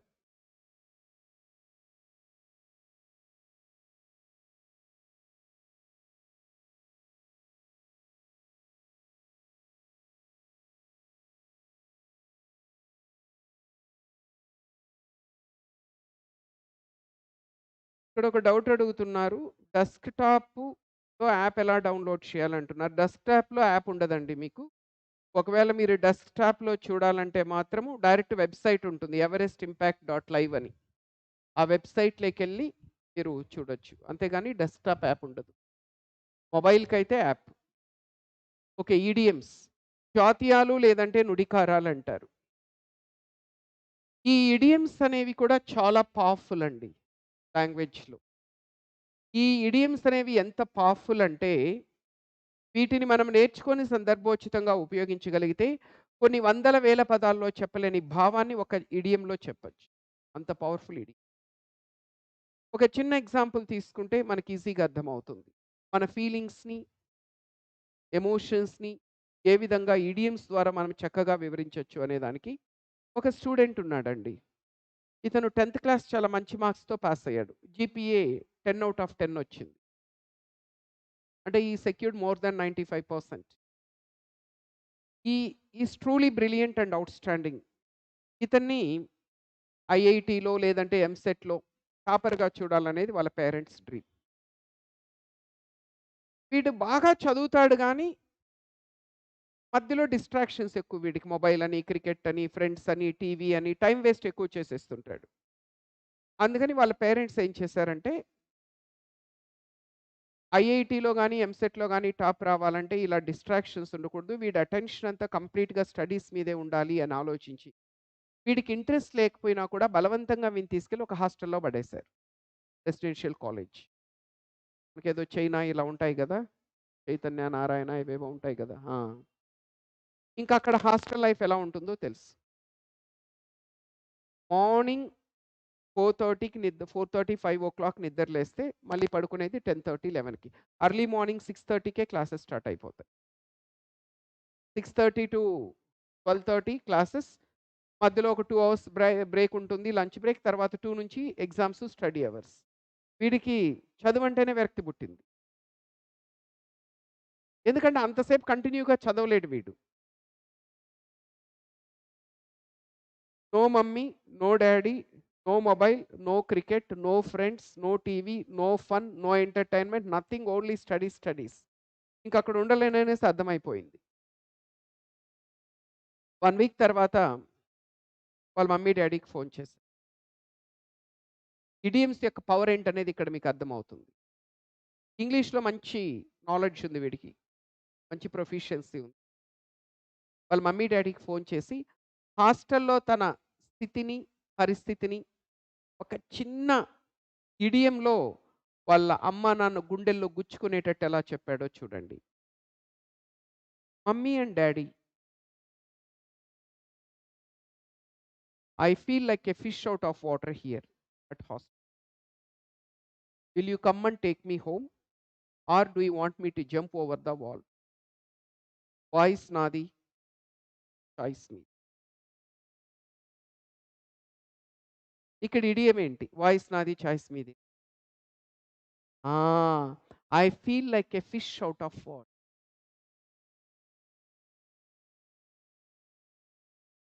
చక్కగా చెప్పాడండి హాస్టల్‌లో వాడి పరిస్థితిని. ఏంటి ఫిష్ ఔట్ ఆఫ్ వాటర్ అంటే? అన్‌కంఫర్టబుల్ కదా! ఎప్పుడైనా చూడండి, ఫిష్ అనేది it loves the presence of water. It enjoys the presence of water. Fish always wants to be in water. అంతే కదండీ! చేప ఎప్పుడైనా నీళ్ళల్లో ఉండాలనే కోరుకుంటుంది. నీళ్ళలో ఉండే చేపను తీసి గట్టు మీద వేయండి గిలగిల గిలగిల గిలగిల గిలగమని కొట్టుకుంటుంది. ఇక్కడ వీడు కూడా ఫిష్ లాంటి వాడు. ఇల్లు వాడికి వాటర్ లాంటిది. ఇంట్లో ఉన్నంత వరకు హ్యాపీ. ఆడేటప్పుడు ఆడాడు, పాడేటప్పుడు పాడాడు, చదివేటప్పుడు చదివాడు, ఏది చేసేటప్పుడు అది చేశాడు. ఇప్పుడు ఎప్పుడైతే ఇంట్లో ఉండే వాడిని తీసుకెళ్ళి హాస్టల్‌లో పడేశారో ఔట్ ఆఫ్ వాటర్. అస్సలు కావడం లేదు వాడికి.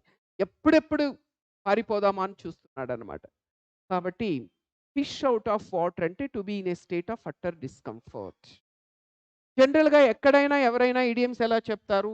ఇడియం చెప్తారు, మీనింగ్ చెప్తారు, నేర్చుకో అంటారు, గుర్తుపెట్టుకో అంటారు.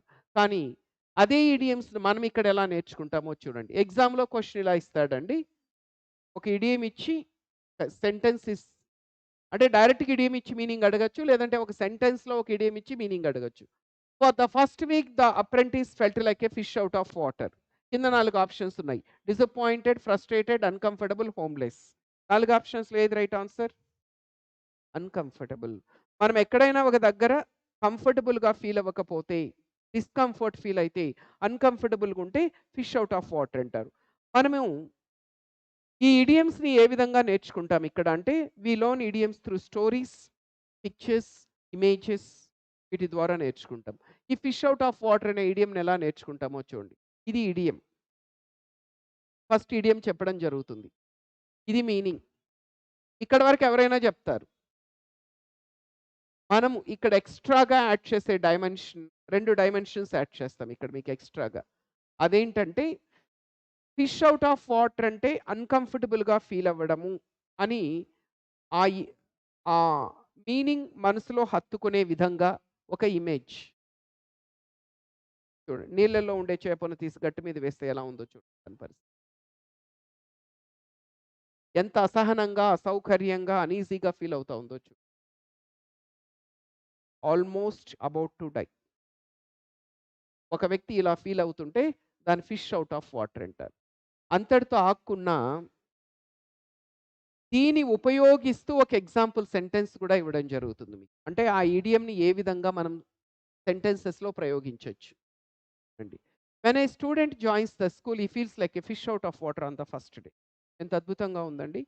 ఒక పిల్లవాడిని, చిన్న పిల్లవాడిని 2.5 సంవత్సరం, 3 ఏండ్లు ఉంటుంది. అమ్మఒడిలో చక్కగా ఆడుకుంటున్న పిల్లవాడిని బర బర బర బర బర బర లాక్కెళ్ళి పడేస్తుంటారు. ఎలా ఉంటుందండి? అమ్మఒడిలో ఉన్న కంఫర్ట్ వస్తుందా అక్కడ? అరుస్తాడు, ఏడుస్తాడు, గోల చేస్తాడు. అయినా క్రూయల్‌గా, నిర్దాక్షిణ్యంగా బర్ బర్ లాక్కింటి పడేస్తుంటాడు. ఎందుకు ఆ పిల్లవాడు అలా చేస్తాడంటే, he feels like a fish out of water. Okay. So, ఒక స్టూడెంట్ స్కూల్‌లో జాయిన్ అయిన ఫస్ట్ డే ఎలా ఫీల్ అవుతాడంటే, he feels like a fish out of water. ఎలాగో మొదలుపెట్టాం గాబట్టి, ఇవాళ క్లాస్‌లో ఒక 5-6 ఇడియమ్స్ నేర్చుకునే ప్రయత్నం చేద్దాం. ఒక ఇడియం ఆల్రెడీ నేర్చుకున్నాం మనము. ఇప్పుడు సెకండ్ ఇడియం ఇంట్రెస్టింగ్ ఇడియం. ఇప్పటికొక 20, 30 సార్లు ఇచ్చింటాడిది ఎస్ఎస్‌సిలో. ఏ డాగ్ ఇన్ ద మ్యాంచర్. ఇది మేనేజర్ అనుకునేరు. స్పెల్లింగ్ తప్పేమో అనుకోవద్దు. మేనేజర్ కాదది మ్యాంచరే. తెలుసా ఎవరికైనా? చాలా ఇంట్రెస్టింగ్ ఇడియం ఇది. ఎనీబడీ? మీనింగ్స్ తెలిస్తే కొంతవరకు గెస్ చేసేయొచ్చు. డాగ్ అంటే ఏంటి? కుక్క తెలుసు. మ్యాంచర్ అంటే మీనింగ్ తెలిస్తే గెస్ చేసేయొచ్చు. మ్యాంచర్ అంటే అర్థమేంటంటే గడ్డివామి. విలేజెస్ నుంచి వచ్చిన వాళ్ళకి బాగా ఐడియా ఉంటుంది. విలేజెస్‌లో గడ్డివాము ఉంటుంది కదా! ఎండుగడ్డిని కుప్పగా వేసింటారు పశువుల కోసం. కలిపితే గడ్డివామి దగ్గర కుక్క. ఇప్పటికి అర్థమైపోయిండాలి మీకు. ఒక గడ్డివామి ఉందండి. గడ్డివామి దగ్గర ఒక కుక్కుంది. కుక్క గడ్డి తింటుందా? ఏ కుక్క గడ్డి తినదు. పోనీ అక్కడికేదైనా తిందామని వచ్చిందనుకోండి. ఒక ఆవో, దూడో వచ్చిందనుకోండి. దా తిందువు దా అని వెల్కమ్ చెప్తుందా? ఏం చేస్తుంది కుక్క? It starts barking and chases it away. మరిగి మరిగి అది వెళ్ళేంత వరకు వదిలిపెట్టదు దాన్నింక. తరిమేస్తుంది అక్కడి నుంచి. అంటే మీరు జాగ్రత్తగా గమనిస్తే కుక్క గడ్డి తినడం లేదు. తినాలనుకున్న దాన్ని తినేయడం లేదు. మనుషుల్లో గూడా ఉంటారు కొంతమంది ఈ టైప్. వాడు ఎంజాయ్ చెయ్యడు. పక్కనోడు చేస్తుంటే చూసి భరించలేడు. ఏదైనా ఒక వస్తువుని వాడు ఉపయోగించుకోడు. మరొకరికి ఇవ్వడు. నాకు దక్కనిది ఎవ్వరికీ దక్కకూడదు. అలాంటి వ్యక్తిని ఏమంటారంటే డాగ్ ఇన్ ద మ్యాంచర్. గడ్డివామి దగ్గర కుక్క. ఇది meaning. A person who prevents others from using something which is useless to himself are హెర్‌సెల్ఫ్. ఏదైతే తనకు ఉపయోగపడదో అలాంటి దాన్ని ఇతరులు ఉపయోగించుకుంటూ ఉంటే చూసి ఓర్చుకోలేనటువంటి వ్యక్తి అని అర్థం. ఒక వర్డ్‌లో చెప్పాలంటే సెల్ఫిష్ పర్సన్. ఇప్పుడు దీన్ని గుర్తుపెట్టుకోవడానికి ఇల్లస్ట్రేషన్ చూడండి ఇక్కడ అర్థమైపోతుంది. ఇది గడ్డివామి, ఇది కుక్క. గడ్డివామి దగ్గర కుక్కుంది. 2 పశువులొచ్చాయి తినడానికి. ఇదేం చేస్తామని చూడండి. వాటిని తినడానికి అలౌ చేయడం. ఇది తినడం లేదు. తినాలొచ్చిన వీటిని తిననీయడం లేదు. ఇలాంటి వ్యక్తిని ఏమంటారంటే డాగ్ ఇన్ ద మ్యాంచర్ అంటారు. ఇది ఎక్కువ వాడుతుండే. "Hey! Is a dog in the manger. Why did you ask him" అంటారు. అడిగడిగి వానెందుకురా అడిగావు? వాడు గడ్డివామి దగ్గర కుక్క. ఉన్నా ఇవ్వడు. వాడిని అడగడం వేస్ట్. ఎగ్జాంపుల్ చూడండి. "My neighbor is such a dog in the manger that he never allows anybody to use his car despite the fact that he doesn't know driving." మా పక్కింటాయనకి కారుంది. కానీ డ్రైవింగ్ రాదు. కాబట్టి యూజ్ చేయలేడు. ఇంట్లో ఉండే వాళ్ళ బ్రదర్స్‌కి, వాళ్ళ పిల్లలకొచ్చు. వాళ్ళకివ్వడు. నేనియ్య అంటాడు. వీడికి డ్రైవింగ్ రాదు కాబట్టి వీడు వాడలేడు. డ్రైవింగ్ వచ్చిన ఫ్యామిలీ మెంబర్స్‌కి కారివ్వడు. అంటే కారు ఇతనికి ఉపయోగపడడం లేదు. ఇంట్లో ఉండే వాళ్ళకి ఉపయోగపడడం లేదు. తుప్పు పట్టిపోతూ ఉంది. అప్పుడు ఇతన్నేమనొచ్చంటే is a dog in the manger. గడ్డివామి దగ్గర కుక్క.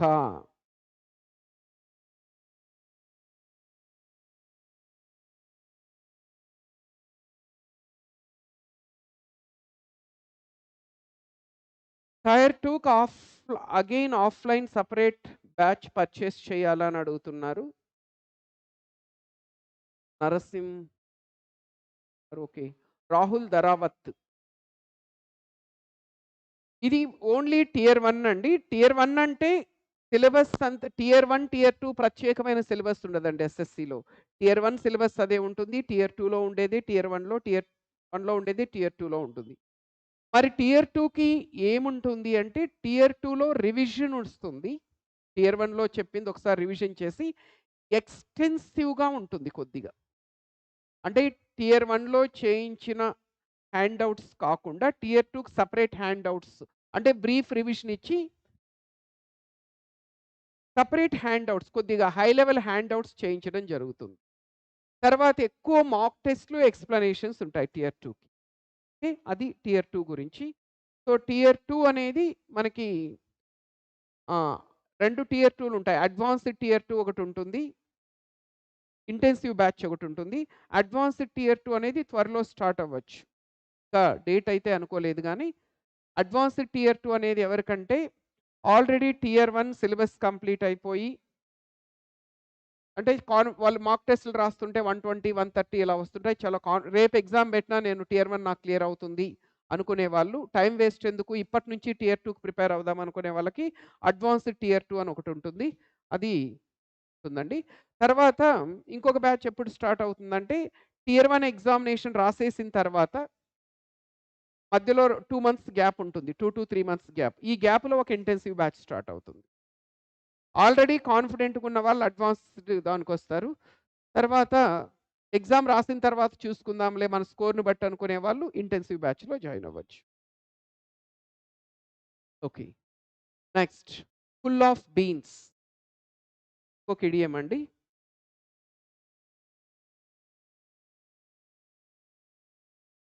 ఫుల్ ఆఫ్ బీన్స్ అంటే ఏంటి? తెలుసా ఎవరికైనా?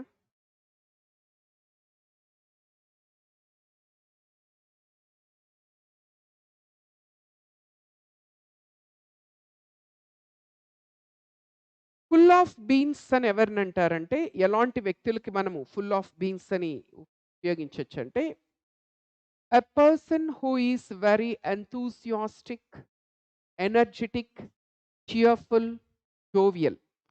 ఏ వ్యక్తి అయితే ఎప్పుడూ సరదాగుంటాడో, హ్యాపీగుంటాడో, నవ్వుతూ, నవ్విస్తూ చాలా ఎనర్జిటిక్ వీళ్ళు అలసిపోవడం మనం చూడం అసలు. కొంతమంది గమనిస్తూ ఉంటాం. ఎప్పుడూ యాక్టివ్‌గుంటారు, ఎనర్జిటిక్‌గుంటారసలు. చియర్‌ఫుల్‌గుంటారు. జోక్‌లేస్తుంటారు. చాలామంది everyone wants to be in their company. ఇలాంటి వ్యక్తులతో టైమ్ స్పెండ్ చేయడానికి కూడా ఇష్టపడుతుంటారు. అలాంటి వ్యక్తిని ఫుల్ ఆఫ్ బీన్స్ అంటారు. సో, ఫుల్ ఆఫ్ బీన్స్ అంటే టు బీ వెరీ లైవ్లీ. లైవ్లీగా ఉండడం. To have a lot of energy and enthusiasm. చాలా ఎనర్జీ అండ్ ఎంథూసియాస్ట్ ఉండడం. కొంతమంది 20లో 60లా ఉంటే కొంతమంది రివర్స్‌లో ఉంటారు. 60లో 20లా ఉంటారు. అంటే ఏంటి? 20లో 60 అంటే ఏంటి? కొంతమంది 20 సంవత్సరాల వయసులో 60 ఏళ్ల ముసలోళ్ళలాగా ఉంటారు. ఎప్పుడు నీరసంగా, డల్‌గా అస్సలు యాక్టివ్‌నెస్ ఉండదు. దానికి అపోజిట్ కొంతమంది 60లో 20లా ఉంటారు. అంటే 60 ఏళ్ల వయసులో కూడా 20 ఏళ్ల కుర్రాళ్ళలాగా చలాకీగా, ఎనర్జిటిక్‌గా, ఎంథూసియాస్టిక్‌గా ఉంటారు. ఎలానంటే ఇలా.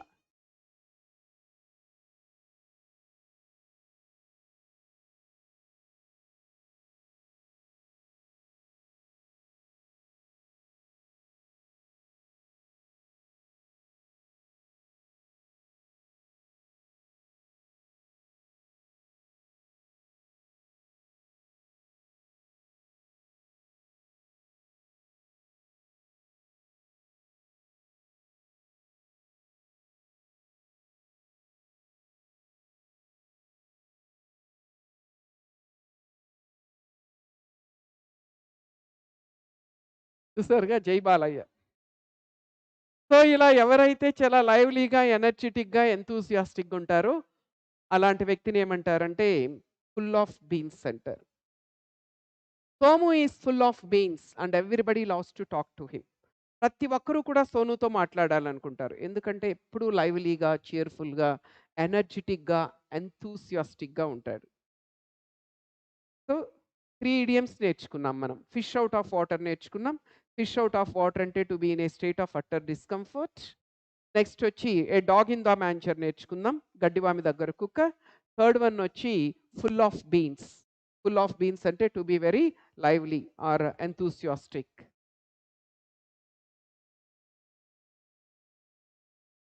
ఇంకొక ఇడియం చూడండి. A live wire. ఏంటి లైవ్ వైర్ అంటే? యాక్చువల్ మీనింగ్ లిటరల్ మీనింగ్ ఏంటంటే లైవ్ వైర్ అంటే కరెంట్ ఉన్న తీగ అని అర్థం. బట్ అలా తీసుకోకూడదు. ఏంటి లైవ్ వైర్ అంటే?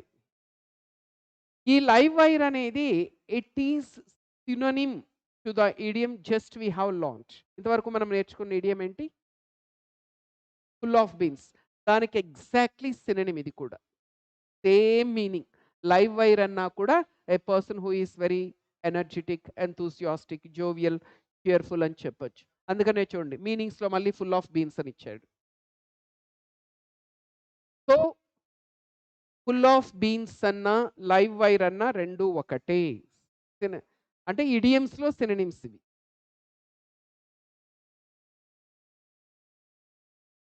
ఇంకా సింపుల్‌గా చెప్పాలంటే ఎలాంటి వ్యక్తిని లైవ్ వైర్ అనొచ్చంటే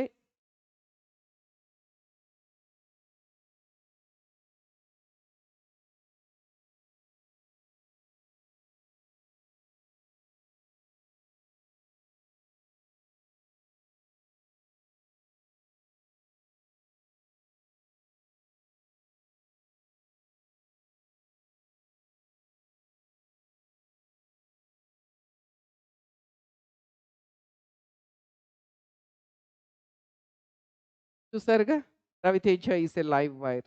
'రవితేజ' ఎక్కడున్నా చాలా జోవియల్‌గా, లైవ్లీగా, ఎనర్జీ నవ్వుతూ, నవ్విస్తూ ఉంటాడు సెట్‌లో కూడా. అలాంటి వ్యక్తిని లైవ్ వైర్ అంటారు.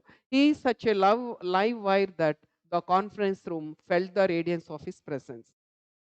అతను ఎంత లైవ్ వైర్ అంటే కాన్ఫరెన్స్ రూమ్‌లో అతను ఉన్నాడంటే సందడే సందడింక. ఓకే. అలా. టు టేక్ ఏ చిల్ పిల్ ఇంకొక ఇడియమ్ అండి. టు టేక్ ఏ చిల్ పిల్. తెలుసా ఎవరికైనా చిల్ పిల్ అంటే? పిల్ అంటే టాబ్లెట్ అండి యాక్చువల్‌గా. పిల్ అంటే మాత్ర. టేక్ అంటే తీసుకోవడం. చిల్ అంటే మీరు చిల్ అవ్వడానికి మాత్ర వేసుకోవడం అంటే అర్థం ఏంటి? మీరు బాగా టెన్షన్ పడుతున్నారు. అప్పుడు ఒక చిల్ పిల్ తీసుకుంటే ఏమవుతుంది? కొంచెం రిలాక్స్ అవుతారు. అంతే గదా! ఆ! సో, టేక్ ఏ చిల్ పిల్ అంటే అర్థం ఏంటంటే to relax. Hey! Why are you unnecessarily worrying about that? Nothing will happen. Take a chill pill అంటారు. ఎందుకు అనవసరంగా బాధపడుతున్నావు? ఏం కాదులే. జస్ట్ రిలాక్స్ అంటారు. అలాంటప్పుడు వాడతారు. To calm down are relax. Take a chill పిల్ అంటే calm down are relax.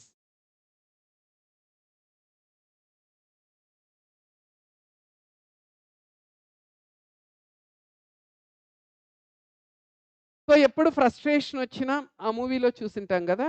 'F2' మూవీలో వెంకీ హాసన్ యూజ్ చేస్తారన్నమాట. ఎందుకు? To relax. I think you need to take a chill pill because you are worrying about the things beyond your control. నీ కంట్రోల్‌లో లేని వాటి గురించి నువ్వు బాధపడుతున్నావు. యూజ్‌లెస్ గదా! నీ పరిధిలో ఉండే వాటి గురించి ఆలోచించు. నీ కంట్రోల్‌లో లేని వాటి గురించి ఎందుకు ఆలోచిస్తావు? You need to take a chill pill. అనవసరంగా నువ్వు బాధపడుతున్నావు. నువ్వు కొద్దిగా కంట్రోల్ చేసుకో రిలాక్స్ అవ్వాలి.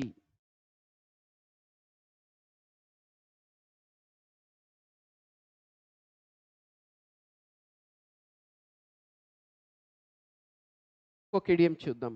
'Between the devil and the deep see' ఇది అందరికీ తెలిసే ఉంటుంది. తెలుగులో దీనికి ఈక్వివలెంట్ ఉంది. చెప్పండి చూద్దాం. ఆ! ఆ! ఆ! ఫెంటాస్టిక్. ముందు నుయ్యి, వెనక గొయ్యి అంటారు. ఒక వ్యక్తి ఇక్కడ ఉన్నాడండి. అటు చూస్తే నుయ్యి, బావి. నువ్వంటే బావి. అటు పోతే బావిలో పడతాడు. పోనీ ఇటు పోదామంటే గొయ్యి ఉంది. బావిలో పడినా, గొయ్యిలో పడినా, ఎందులో పడినా ప్రాబ్లమే. ఇటైనా ప్రమాదమే, అటైనా ప్రమాదమే. ఇక్కడ కూడా 'between the devil and the deep see.' ఒక వ్యక్తి ఇక్కడ ఉన్నాడండి. ఇటు పోదామంటే డెవిల్ ఉంది. కాచుకు కూర్చోంది. పోతే తినేస్తుంది. పోనీ ఇటు పెడదామంటే డీప్ సీ లోతైన సముద్రం ఉంది. సముద్రంలో పడి చస్తాడు. ఇటు పోలేడు, అటు పోలేడు. అలాంటి పరిస్థితిని ఏమంటారంటే between the devil and the deep see. ముందు నుయ్యి, వెనక గొయ్యి అంటారు. Facing to equally bad alternatives. అది మీనింగ్. ఒక చిన్న ఎగ్జాంపుల్ తీసుకుంటే ఈజీగా అర్థమవుతుంది మనకి. ఒక అబ్బాయి, ఒక అమ్మాయి ప్రేమించుకున్నారు. పెళ్లి కూడా చేసుకుందాం అనుకున్నారు. కానీ అబ్బాయి వాళ్ళ ఇంట్లో ఒప్పుకోల. చావనైనా చస్తాం గాని ఈ పెళ్ళికి ఒప్పుకోమని. మమ్మీ ఒక పాయిజన్ బాటిల్, డ్యాడీ ఒక పాయిజన్ బాటిల్ తీసుకున్నారు. నీకు అమ్మాయి కావాలనా? అమ్మా, నాన్న కావాలనా అని. Emotional blackmailing. ఏంటి కథ అడ్డం తిరిగిందే? ఇప్పుడు వీళ్ళు సూసైడ్ చేసుకుంటే నా పరిస్థితి ఏంటి అని అమ్మాయి దగ్గరికెళ్ళి, "ఏమనుకోవద్దు, మా ఇంట్లో ఇలా ఒప్పుకోవడం లేదు. సారీ" అని చెప్పాడు. ఇంత జరిగిన తర్వాత ఇప్పుడు సారీ చెప్తావా? నా పరిస్థితి ఏం గాను అని ఆ అమ్మాయి ఒక పాయిజన్ బాటిల్ తీసుకుంది. నేను కావాలనా? మమ్మీ, డ్యాడీ కావాలనో తేల్చుకోండి. అప్పుడు వాడేం జేయాలి? వాడు తీసుకోవాలి. ఎందుకంటే ముందు నుయ్యి వెనక అటు చూస్తే అమ్మా, నాన్న, ఇటు చూస్తే అమ్మాయి. అమ్మాయికి చెప్పలేకపోతున్నాడు. అమ్మా, నాన్నకి చెప్పలేకపోతున్నాడు. ఇలాంటి సిట్యుయేషన్ ఏం చేస్తారు ఏమంటారంటే between the devil and the deep see. చూడండి. ఇది డెవిల్. ఇది డీప్ సీ. మధ్యలో చిక్కుకుపోయాడు. ఇటు పోలేడు, అటు పోలేడు. ఇలాంటి పరిస్థితిని ఏమంటారంటే between the devil and the deep sea అంటారు. ఎగ్జాంపుల్ సెంటెన్స్ చూడండి. I am caught between the devil and the deep sea. If I go on a holiday during the peak season I may get fired. If I don't go my girl friend may leave me. ఎంత కష్టం వచ్చిందో చూడు. ఒక అబ్బాయి చెప్తున్నాడు. Peak సీజన్‌లో ఎక్కువ రోజులు సెలవు పెడితే జాబ్‌లో నుంచి పీకేస్తుంది కంపెనీ. ఇట్లా కంపెనీలో లీవ్ ఇవ్వడం లేదు. మనం టూర్ పోవడం కుదరదు అని గర్ల్ ఫ్రెండ్ చెప్తే గర్ల్ ఫ్రెండ్ వదిలేస్తుంది. జాబ్ కావాలంటే గర్ల్ ఫ్రెండ్‌ని వదులుకోవాలి. గర్ల్ ఫ్రెండ్ కావాలంటే జాబ్‌ని వదులుకోవాలి. ఒకవైపు డెవిల్, ఒకవైపు డీప్స్. ఇలాంటి సిట్యుయేషన్ ఏమంటారంటే between the devil and the deep sea అంటారు. ఇలా ఉంటాయండి ఇడియమ్స్. సో, ఇడియమ్స్ ఇలా అంటే మీనింగ్ అర్థం చేసుకొని ఇలా మనము నేర్చుకుంటే ఇలా పిక్చర్స్ ద్వారా, ఇమేజెస్ ద్వారా ఎక్కువ కాలం మనకు గుర్తుంటాయి. సో, ఈ ఇడియమ్స్‌కి మనకి స్పెషల్ క్లాసెస్ ఉంటాయండి. 12-13 అవర్స్ సెషన్ ఉంటుంది.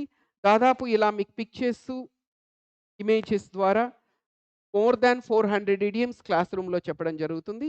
మీకిచ్చినటువంటి మెటీరియల్‌లో ఏదైతే మెటీరియల్ ఇస్తామో, ఆ మెటీరియల్‌లో దాదాపు మీకు అరౌండ్ ఒక 1200-1500 ఇడియమ్స్ ఉంటాయి. అందులో రిపిటీషన్స్ పోను. ఎందుకంటే కొన్ని 10 టైమ్స్, 20 టైమ్స్ అడిగిన ఇడియమ్స్ కూడా ఉంటాయి. రిపిటీషన్స్ తీసేస్తే మీకు అరౌండ్ ఒక 1000 లోపు ఉంటాయి. 700-1000 లోపు ఉంటాయి. అందులో మీకు ఇంతవరకు గత 25 సంవత్సరాలుగా 25 ఇయర్స్‌లో ఎస్ఎస్‌సిలో అడిగిన ప్రతి ఇడియము కూడా మీకు ఉంటుంది. వీటిని కూడా డైలీ ఒక 5 చొప్పున గనక నేర్చుకుంటూ వస్తే మనకి ఇడియమ్స్ మీద మంచి పట్టు సాధించొచ్చు. Now sentence completion. వొకాబులరీలో ఫిఫ్త్ వన్ ఇది. పేరులోనే ఉంది కదా! Sentence completion. అంటే ఒక ఇన్‌కంప్లీట్ సెంటెన్స్‌ని కంప్లీట్ చేయడాన్ని ఏమంటారంటే సెంటెన్స్ కంప్లీషన్ అంటారు. దీని వెయిటేజ్ వచ్చి మీకు 10 మార్క్స్‌కి ఒక్కొక్కసారి ఇంకా ఎక్కువ కూడా అడగడానికి అవకాశం ఉంది. ఓకే.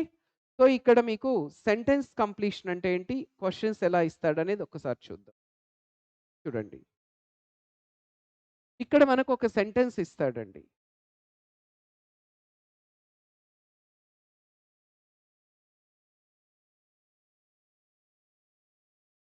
ఒక సెంటెన్స్ ఇస్తాడు. అందులో ఒక బ్లాంక్ ఉంటుంది. కింద 4 ఆప్షన్స్ ఇస్తాడు. మన టాస్క్ ఏంటంటే ఈ సెంటెన్స్ చదివి అర్థం చేసుకొని కింద 4 ఆప్షన్స్ ఇస్తాడు గదా! ఈ 4 వర్డ్స్‌లో ఏ వర్డ్ అక్కడ ఫిట్ అవుతుందో చెప్పాలి. అంటే we have to complete the sentence by choosing the most appropriate word from the given option. 4 ఆప్షన్స్‌లో ఏ వర్డ్ తీసుకుంటే ఈ సెంటెన్స్ కంప్లీట్ అవుతుందో చెప్పాలి. ఈ సెంటెన్స్ కంప్లీషన్ మీద అడిగే క్వెషన్స్‌ని ఆన్సర్ చేయడానికి ఒక అద్భుతమైన టెక్నిక్ ఉంది. ఆ టెక్నిక్ ఏంటంటే కేజీఈ టెక్నిక్ అంటారు. ఏంటి కేజీఈ టెక్నిక్ అంటే K for keywords, G for guessing, E for elimination. KGE technique అంటారు.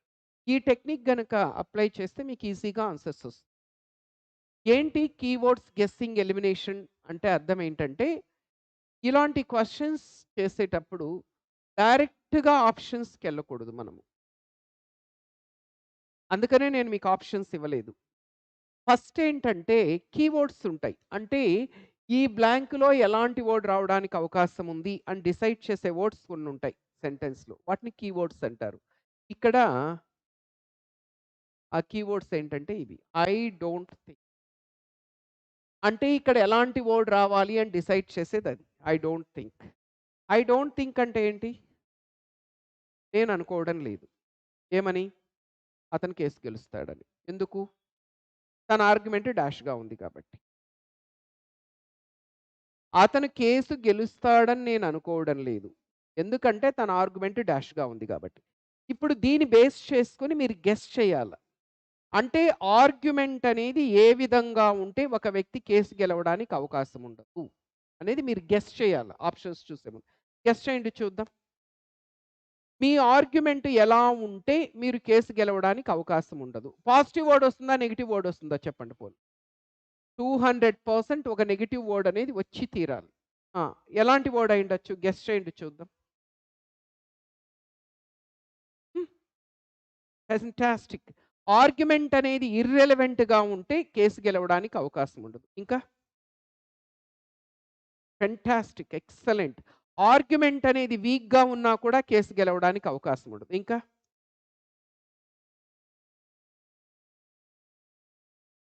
చెప్పండి. ఇర్రెస్పాన్సిబుల్. ఓకే. వీక్ అన్నారు. తర్వాతొచ్చి ఇర్రెలెవెంట్ అన్నారు. ఇర్రెస్పాన్సిబుల్ అన్నారు. ఓకే. చెప్పే ప్రతి పదము నెగెటివే చెప్తున్నారు. అంటే టార్గెట్ వర్డ్ అనేది షుడ్ బి నెగెటివ్. ఇప్పుడు ఆప్షన్స్ చూడాల. ఇచ్చిన ఆప్షన్. మనం వీక్ అనుకున్నాము, ఇర్రెలెవెంట్ అనుకున్నాము, ఇర్రెస్పాన్సిబుల్ అనుకున్నాము. మనం అనుకున్నది ఏదీ లేదు. అంత మాత్రాన కంగారు పడాల్సిన అవసరం లేదు. మీకింకా ఈ ఫర్ ఎలిమినేషన్ మిగిలే ఉంది. మనం అనుకున్నది లేదు. అయినా ఎలిమినేషన్ మిగిలింది కాబట్టి ఎలిమినేట్ చేసుకోవచ్చు. ఇప్పుడు మనకిక్కడ కావాల్సింది నెగెటివ్ వర్డ్ కాబట్టి పాజిటివ్ ఆప్షన్స్‌ని ఎలిమినేట్ చేస్తూ రండి ఫస్ట్. ఏమేం ఆప్షన్స్ తీసేయొచ్చు చెప్పండి? పాజిటివ్ వర్డ్స్ ఏమేమున్నాయి ఇక్కడ? సాలిడ్ అనేది పాజిటివా? నెగెటివా? Double positive. 200% positive. Sagar cement, solid cement, దృఢమైన కట్టడాలకు నమ్మకమైన సిమెంట్. టీవీలో యాడ్ వస్తూ ఉంటుంది సాగర్ సిమెంట్. సో, ఖచ్చితంగా పాజిటివే అయుంటుంది గదా! నెగెటివ్ అయితే వాడరు అడ్వర్టైజ్‌మెంట్‌లో. సాలిడ్ అంటే స్ట్రాంగ్ అని అర్థం. ఆర్గ్యుమెంట్ స్ట్రాంగ్ ఉండేటప్పుడు ఎవ్వడు కేసు ఓడిపోడు. షార్ప్ పాజిటివా? నెగెటివా? పాజిటివ్ గదండీ. కత్తిలా ఉంటే గెలుస్తావు. ఎందుకు ఓడిపోతావు? పర్సుయేసివ్. పాజిటివా? నెగెటివా? పర్సుయేసివ్ అంటే కన్విన్సింగ్ అని అర్థం. నువ్వు జడ్జిని కన్విన్స్ చేయగలిగితే నువ్వు గెలిచినట్టే గదా! ఈ 3 గాదంటే ఖచ్చితంగా ఇదే గావాలింక. ఎలిమినేషన్‌లో 3 ఎళ్ళిపోతాయి. ఇది మిగులుతుంది. ఫీబుల్ అంటే వీక్. మీరనుకున్నది కరెక్టే. ఆ వర్డ్ గాకున్నా మనం వీక్ అనుకున్నాం. వీక్ గాకున్నా వాడు సేమ్ మీనింగ్ ఉండే ఇంకొక పదం ఇచ్చాడు. ఫీబుల్ ఇచ్చాడు. ఇలా కేజీఈ టెక్నిక్ అంటారు. Keywords, guessing, elimination technique. అంటే ఫస్ట్ సెంటెన్స్ చదవాలి. మీనింగ్ అర్థం చేసుకోవాలి. కీవర్డ్స్‌ని ఐడెంటిఫై చేయాలి. కీవర్డ్స్ హెల్ప్‌తో అక్కడ ఎలాంటి వర్డ్ వస్తుందో ప్రెడిక్ట్ చేయాలి. అప్పుడు మీరు ఆప్షన్స్ చూస్తే ఈజీగా ఆన్సర్ తెలిసిపోతుంది. బట్ వొకాబులరీ మీద పట్టుండాలి. ఇవన్నీ చేయాలంటే వొకాబ్ మీద కమాండ్ ఉంటేనే చేయగలుగుతారు.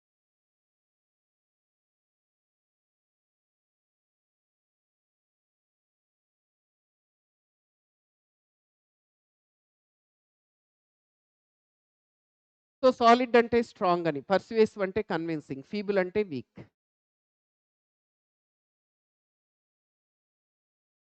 Next cloze test. వొకాబులరీలో చివరిదిది క్లోజ్ టెస్ట్.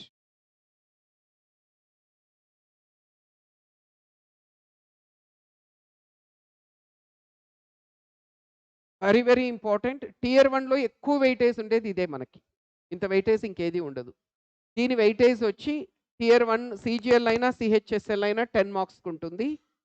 టియర్ 2లో 12 మార్క్స్‌కుంటుంది. టోటల్ 22 మార్క్స్‌కుంటుంది. టియర్ 1లో ఔట్ ఆఫ్ 50, 50లో 10 మార్క్స్ ఇదొక్కటే ఉంటుంది. సో, మీకు 40+ అలా రావాలంటే ఇంగ్లీష్‌లో ఈ క్లోజ్ టెస్ట్ మిస్ కాకూడదు మనకి. ఏంటి క్లోజ్ టెస్ట్ అంటే, ఇంతవరకు చెప్పిన దానికి జస్ట్ ఎక్స్‌టెండెడ్ వెర్షన్ అంతే అది. మనకి సెంటెన్స్ కంప్లీషన్‌లో ఏంటి, ఒక సెంటెన్స్ ఇచ్చి, బ్లాంక్ ఇచ్చి 4 ఆప్షన్స్ ఇస్తాడు కదా! ఇక్కడ ఒక ప్యాసేజ్ ఇస్తాడు. 1 బ్లాంక్ బదులు 4-5 బ్లాంక్స్ ఇస్తాడు. 4 ఆప్షన్స్ బదులు 16-20 ఆప్షన్స్ ఇస్తాడు. ఇచ్చిన ప్యాసేజ్ చదివి అర్థం చేసుకొని కంప్లీట్ చేయాలి. ఇలా ఉంటుంది. సీజీఎల్ 21లో ఇచ్చిన ప్యాసేజ్. మనకి పొల్యూషన్ మీద ఒక ప్యాసేజ్ ఇచ్చాడు. మధ్యలో చూడండి బ్లాంక్స్ ఇచ్చాడు. 1, 2, 3, 4, 5. మనకి టియర్ 1లో అయితే 5 బ్లాంక్స్ ఇస్తాడు. టియర్ 2లో 4 బ్లాంక్స్ ఇస్తాడు. ప్రతి బ్లాంక్‌కి 4 ఆప్షన్స్ ఇస్తాడు. ఈ ప్యాసేజ్ చదివి, అర్థం చేసుకొని, ఏ బ్లాంక్‌లో ఏ ఆప్షన్ వస్తుందో ఫైండ్ ఔట్ చేయాలి. మీరు డైలీ రాసే ప్రతి మాక్ టెస్ట్‌లో 1 క్వెషన్ ఇదుంటుంది. 10 మార్క్స్‌కి. స్టార్టింగ్‌లో మీకు కొంచెం కష్టం అనిపించినా, మీకు సిలబస్ ఇది జనరల్‌గా సిలబస్ చివర్లో చెప్తాం.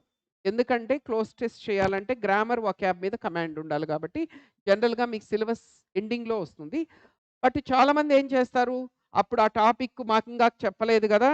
జరిగిన తర్వాత చూసుకుందాం అనుకోని వదిలేస్తుంటారు. అలా చేయొద్దు. ఫస్ట్ అటెంప్ట్ అయితే చేయండి. 5లో 1నో, 2నో కరెక్ట్ గానివ్వండి స్టార్టింగ్‌లో. అలా అటెంప్ట్ చేయంగా మీకే ఐడియాస్ వచ్చేస్తుంది. మీరు అటెంప్ట్ చేస్తే 5లో ఈజీగా 2 అయితే ఈజీగా చేయొచ్చు. ఒక్కోసారి 3 కూడా కరెక్ట్ చేయొచ్చు. అంటే మీకు పెద్ద నాలెడ్జ్ లేకపోయినా గ్రామర్, వొకాబులరీ పెద్ద నాలెడ్జ్ లేకపోయినా కూడా 2 నుంచే 2 అయితే ఈజీగా చేసుకోవచ్చు. కాబట్టి డైలీ మాక్ టెస్ట్ రాసేటప్పుడు ఎప్పుడు వదిలిపెట్టొద్దండి ఇది. పాసేజ్ చదవాలి. బ్లాంక్స్‌ని ఫిల్ చేసుకుంటూ పోవాలంతే. ఒక్కొక్క దానికి 4 బ్లాంక్స్ ఇస్తాడు. ఏది ఫిట్ అవుతుందో మనం అక్కడ ఫైండ్ ఔట్ చేయాలి. ఈ క్లోజ్ టెస్ట్ ఎలా చేయాలి? ఎలాంటి టెక్నిక్స్ యూజ్ చేయాలి? అనేది మనకి నెక్స్టు దీనికి స్పెషల్‌గా మనకి క్లాస్ ఉంటుంది. మనకు దాదాపు ఒక 10 అవర్స్ 8-10 అవర్స్ సెషన్ ఉంటుంది దీని మీద. అక్కడ మీకు దానికి సంబంధించిన టెక్నిక్స్ ఇవన్నీ చెప్తాం. ఇప్పుడు యాస్ ఆఫ్ నౌ ఏంటంటే మామూలుగా మీరు జస్ట్ ప్యాసేజ్ చదివి ఏదొస్తుందో ఫైండ్ ఔట్ చేయడానికి ప్రయత్నించండి ప్రస్తుతానికి. తర్వాత ఆ టాపిక్ వచ్చినప్పుడు టెక్నిక్స్ మనం అక్కడ డిస్కస్ చేస్తాం. చాలా ఇంపార్టెంట్ టాపిక్ ఇది. ఈజీగా చేయొచ్చు. పెద్ద కష్టమేమి ఉండదు మరి. లాస్ట్ అంటే మొత్తం 11 కంప్లీటెడ్. ఇంకా లాస్ట్‌లో మిగిలిండేది మనకి రెండే మిగిలాయండి. రీడింగ్ స్కిల్స్ మిగిలాయి. రీడింగ్ స్కిల్స్‌లో మనకి 2 వస్తాయండి. ఫస్ట్‌దొచ్చి రీడింగ్ కాంప్రిహెన్షన్. రీడింగ్ కాంప్రిహెన్షన్ అనేది టియర్ 1లో ఉండదండి. అంటే సీజీఎల్ అయినా, సీహెచ్ఎస్ఎల్ అయినా టియర్ 1లో ఉండదు. స్టెనోలో ఉంటుంది మళ్ళీ. స్టెనోలో ఉంటుంది, సీపీఓలో ఉంటుంది. కానీ సీజీఎల్, సీహెచ్ఎస్ఎల్‌లో మాత్రం ఉండదిది. ఈ రీడింగ్ కాంప్రిహెన్షన్ ఎలా ఉంటుందంటే, మనందరికీ తెలిసిందే కొత్తదేం గాదు. చిన్నప్పటి నుంచి మనం చేసిందే, మనకు తెలిసిందే, మనకు పరిచయం ఉన్నదే. ఒక ప్యాసేజ్ ఇస్తాడిలా. ప్యాసేజ్ కింద జనరల్‌గా 4 క్వెషన్స్ ఇస్తున్నాడు ఇప్పుడైతే. ఇప్పుడు జరుగుతున్న ఎగ్జామ్స్‌లో ప్రిలిమ్స్‌లో లేదు. మెయిన్స్‌లో 22 చూసినా, 23 చూసినా ఏం చేస్తున్నాడంటే, మనకి 3 ప్యాసేజెస్ ఇస్తున్నాడు. ఒక్కొక్క దాని కింద 4 క్వెషన్‌లు ఇస్తున్నాడు. ప్యాసేజ్ చదివి క్వెషన్స్ ఆన్సర్ చేయాలి. ఎంటైర్ ఇంగ్లీష్‌లో ఈజియెస్ట్‌ది ఏదైనా ఉందంటే ఇదే. ఎందుకంటే క్వెషన్స్ అక్కడే ఉంటాయి. ఆన్సర్స్ అక్కడే ఉంటాయి. ఇప్పుడు ఆల్‌మోస్ట్ ప్రతి క్వెషన్ ఆన్సర్ ఇక్కడ ప్యాసేజ్‌లో ఉంటుంది. ఏ క్వెషన్ ఆన్సర్ ఎక్కడుందనేది మనం ఫాస్ట్‌గా వెదుక్కోగలిగిన అబిలిటీ ఉంటే చేసేయొచ్చు. క్వెషన్ అక్కడే ఉంటుంది. ఆన్సర్ అక్కడే ఉంటుంది. కానీ దురదృష్టం ఏంటంటే మోర్ థాన్ 60-70% స్టూడెంట్స్ మెయిన్స్‌లో క్లోజ్ టెస్ట్ చేయరు. వదిలేసి వచ్చేస్తుంటారు. రీజన్ ఏంటి అంటే టైమ్ టేకింగ్. టైమ్ సరిపోదు. దీన్ని అటెంప్ట్ చేస్తే మనకు టైమ్ సరిపోదనేసి వదిలేసి వచ్చేస్తూ ఉంటారు. ఈ రీడింగ్ కాంప్రిహెన్షన్ గనక చేయకపోతే మీకు స్కోర్ రాదు టైర్ 2లో. 135కి మీ స్కోర్ 100 లోపే వస్తుంది. 100 లోపొచ్చిందంటే మీకు you will be nowhere in the competition. Out of the race మీరు. మీకు 110, 120 అలా రావాలంటే ఖచ్చితంగా ఆర్‌సీ చేయాల్సిందే. మరి ఈ ఆర్‌సీ చేయాలి అంటే ఏం చేయాలంటే ఇప్పటి నుంచి మనకి టైర్ 1లో ఇది లేకపోయినా ఇంగ్లీష్ చదవడం అలవాటు చేసుకోవాలి. ఎందుకంటే ఎందుకు ఎక్కువ మంది దీన్ని స్కిప్ చేస్తుంటారంటే, అస్సలు ప్రాక్టీస్ లేకుండా డైరెక్ట్‌గా ఎగ్జామ్‌లో చేయడానికి ప్రయత్నిస్తారు. అలా చేయడం వల్ల ఏమవుతుందంటే, స్పీడ్‌గా చదవలేరు వీళ్ళు పాసేజ్‌ని. అర్థ్ చదివినా అర్థం గాదు. సో, ఇంకెప్పుడైతే అర్థం గాదో ఆన్సర్ చేయలేరు కాబట్టి వదిలేసి వచ్చేస్తూ ఉంటారు. అలాంటి పరిస్థితి మీకు ఎదురవ్వకూడదనుకుంటే, ఇప్పటి నుంచి ఇంగ్లీష్ చదవడం అలవాటు చేసుకోండి స్లోగా. మీరు ఎంత చదివితే మీకంత స్పీడ్ పెరుగుతుంది. రీడింగ్ స్పీడ్ పెరుగుతుంది. అర్థం చేసుకునే వేగం పెరుగుతుంది. కాబట్టి ఈ రీడింగ్ కాంప్రిహెన్షన్ చేయాలంటే రీడింగ్ హ్యాబిట్ ఉంటేనే వీలవుతుందది. పర్టిక్యులర్‌గా న్యూస్ పేపర్ చదవడం వల్ల మీకు ఎక్కువ బెనిఫిట్ ఉంటుంది. రీడింగ్ కాంప్రిహెన్షన్ విషయం. ఎందుకంటే మీకు న్యూస్ పేపర్‌లో ఉన్న ఎడిటోరియల్స్‌ని మనకి అక్కడ ప్యాసేజెస్‌గా ఇవ్వడం జరుగుతుంది. వాడు సిలబస్‌లోనే మెన్షన్ చేశాడు. కాబట్టి ఇప్పటి నుంచి హిందూ లాంటి న్యూస్ పేపర్ చదవడం స్టార్టింగ్‌లో కష్టం అనిపిస్తుంది. స్లోగా అలవాటు చేసుకోండి. ఇంకా మనకు చాలా టైం ఉంది కాబట్టి. ఇది reading comprehension. Last but not the least rearrangement of sentences. దీన్నే పారా జంబుల్స్ అంటారు. ఇది రీడింగ్ కాంప్రహెన్షన్ అంత కష్టమేమి ఉండదు. చాలా ఈజీగా ఉంటుంది ఇది. Not that much of difficult. ఏంటి రీఅరేంజ్‌మెంట్ ఆఫ్ సెంటెన్సెస్ అంటే ఇలా 4 సెంటెన్సెస్ ఇస్తాడండి. ఈ సెంటెన్సెస్ అనేవి ఒక ఆర్డర్‌లో ఉండవు. జంబుల్డ్, స్క్రాంబుల్డ్ సెంటెన్సెస్ అన్నమాట ఇవి. మన టాస్క్ ఏంటంటే చదివి, అర్థం చేసుకొని ఒక ఆర్డర్‌లో అరేంజ్ చేయాలి. కింద ఆప్షన్స్ ఉంటాయి. టీఏసీబీనా, సీబీఏడీనా, బీఏసీడీనా, ఏసీబీడీనా ఇలా 4 ఆప్షన్స్ ఇస్తాడు. 4 ఆప్షన్స్‌లో ఏది రైట్ ఆన్సర్ అనేది మనం కనుక్కోవాలి. ఇలాంటి క్వెషన్స్ చేయడానికి కొన్ని షార్ట్‌కట్స్ టెక్నిక్స్ ఉన్నాయి. ఒక టెక్నిక్ మీకు ఇవాళ క్లాస్‌లో చెప్తాను.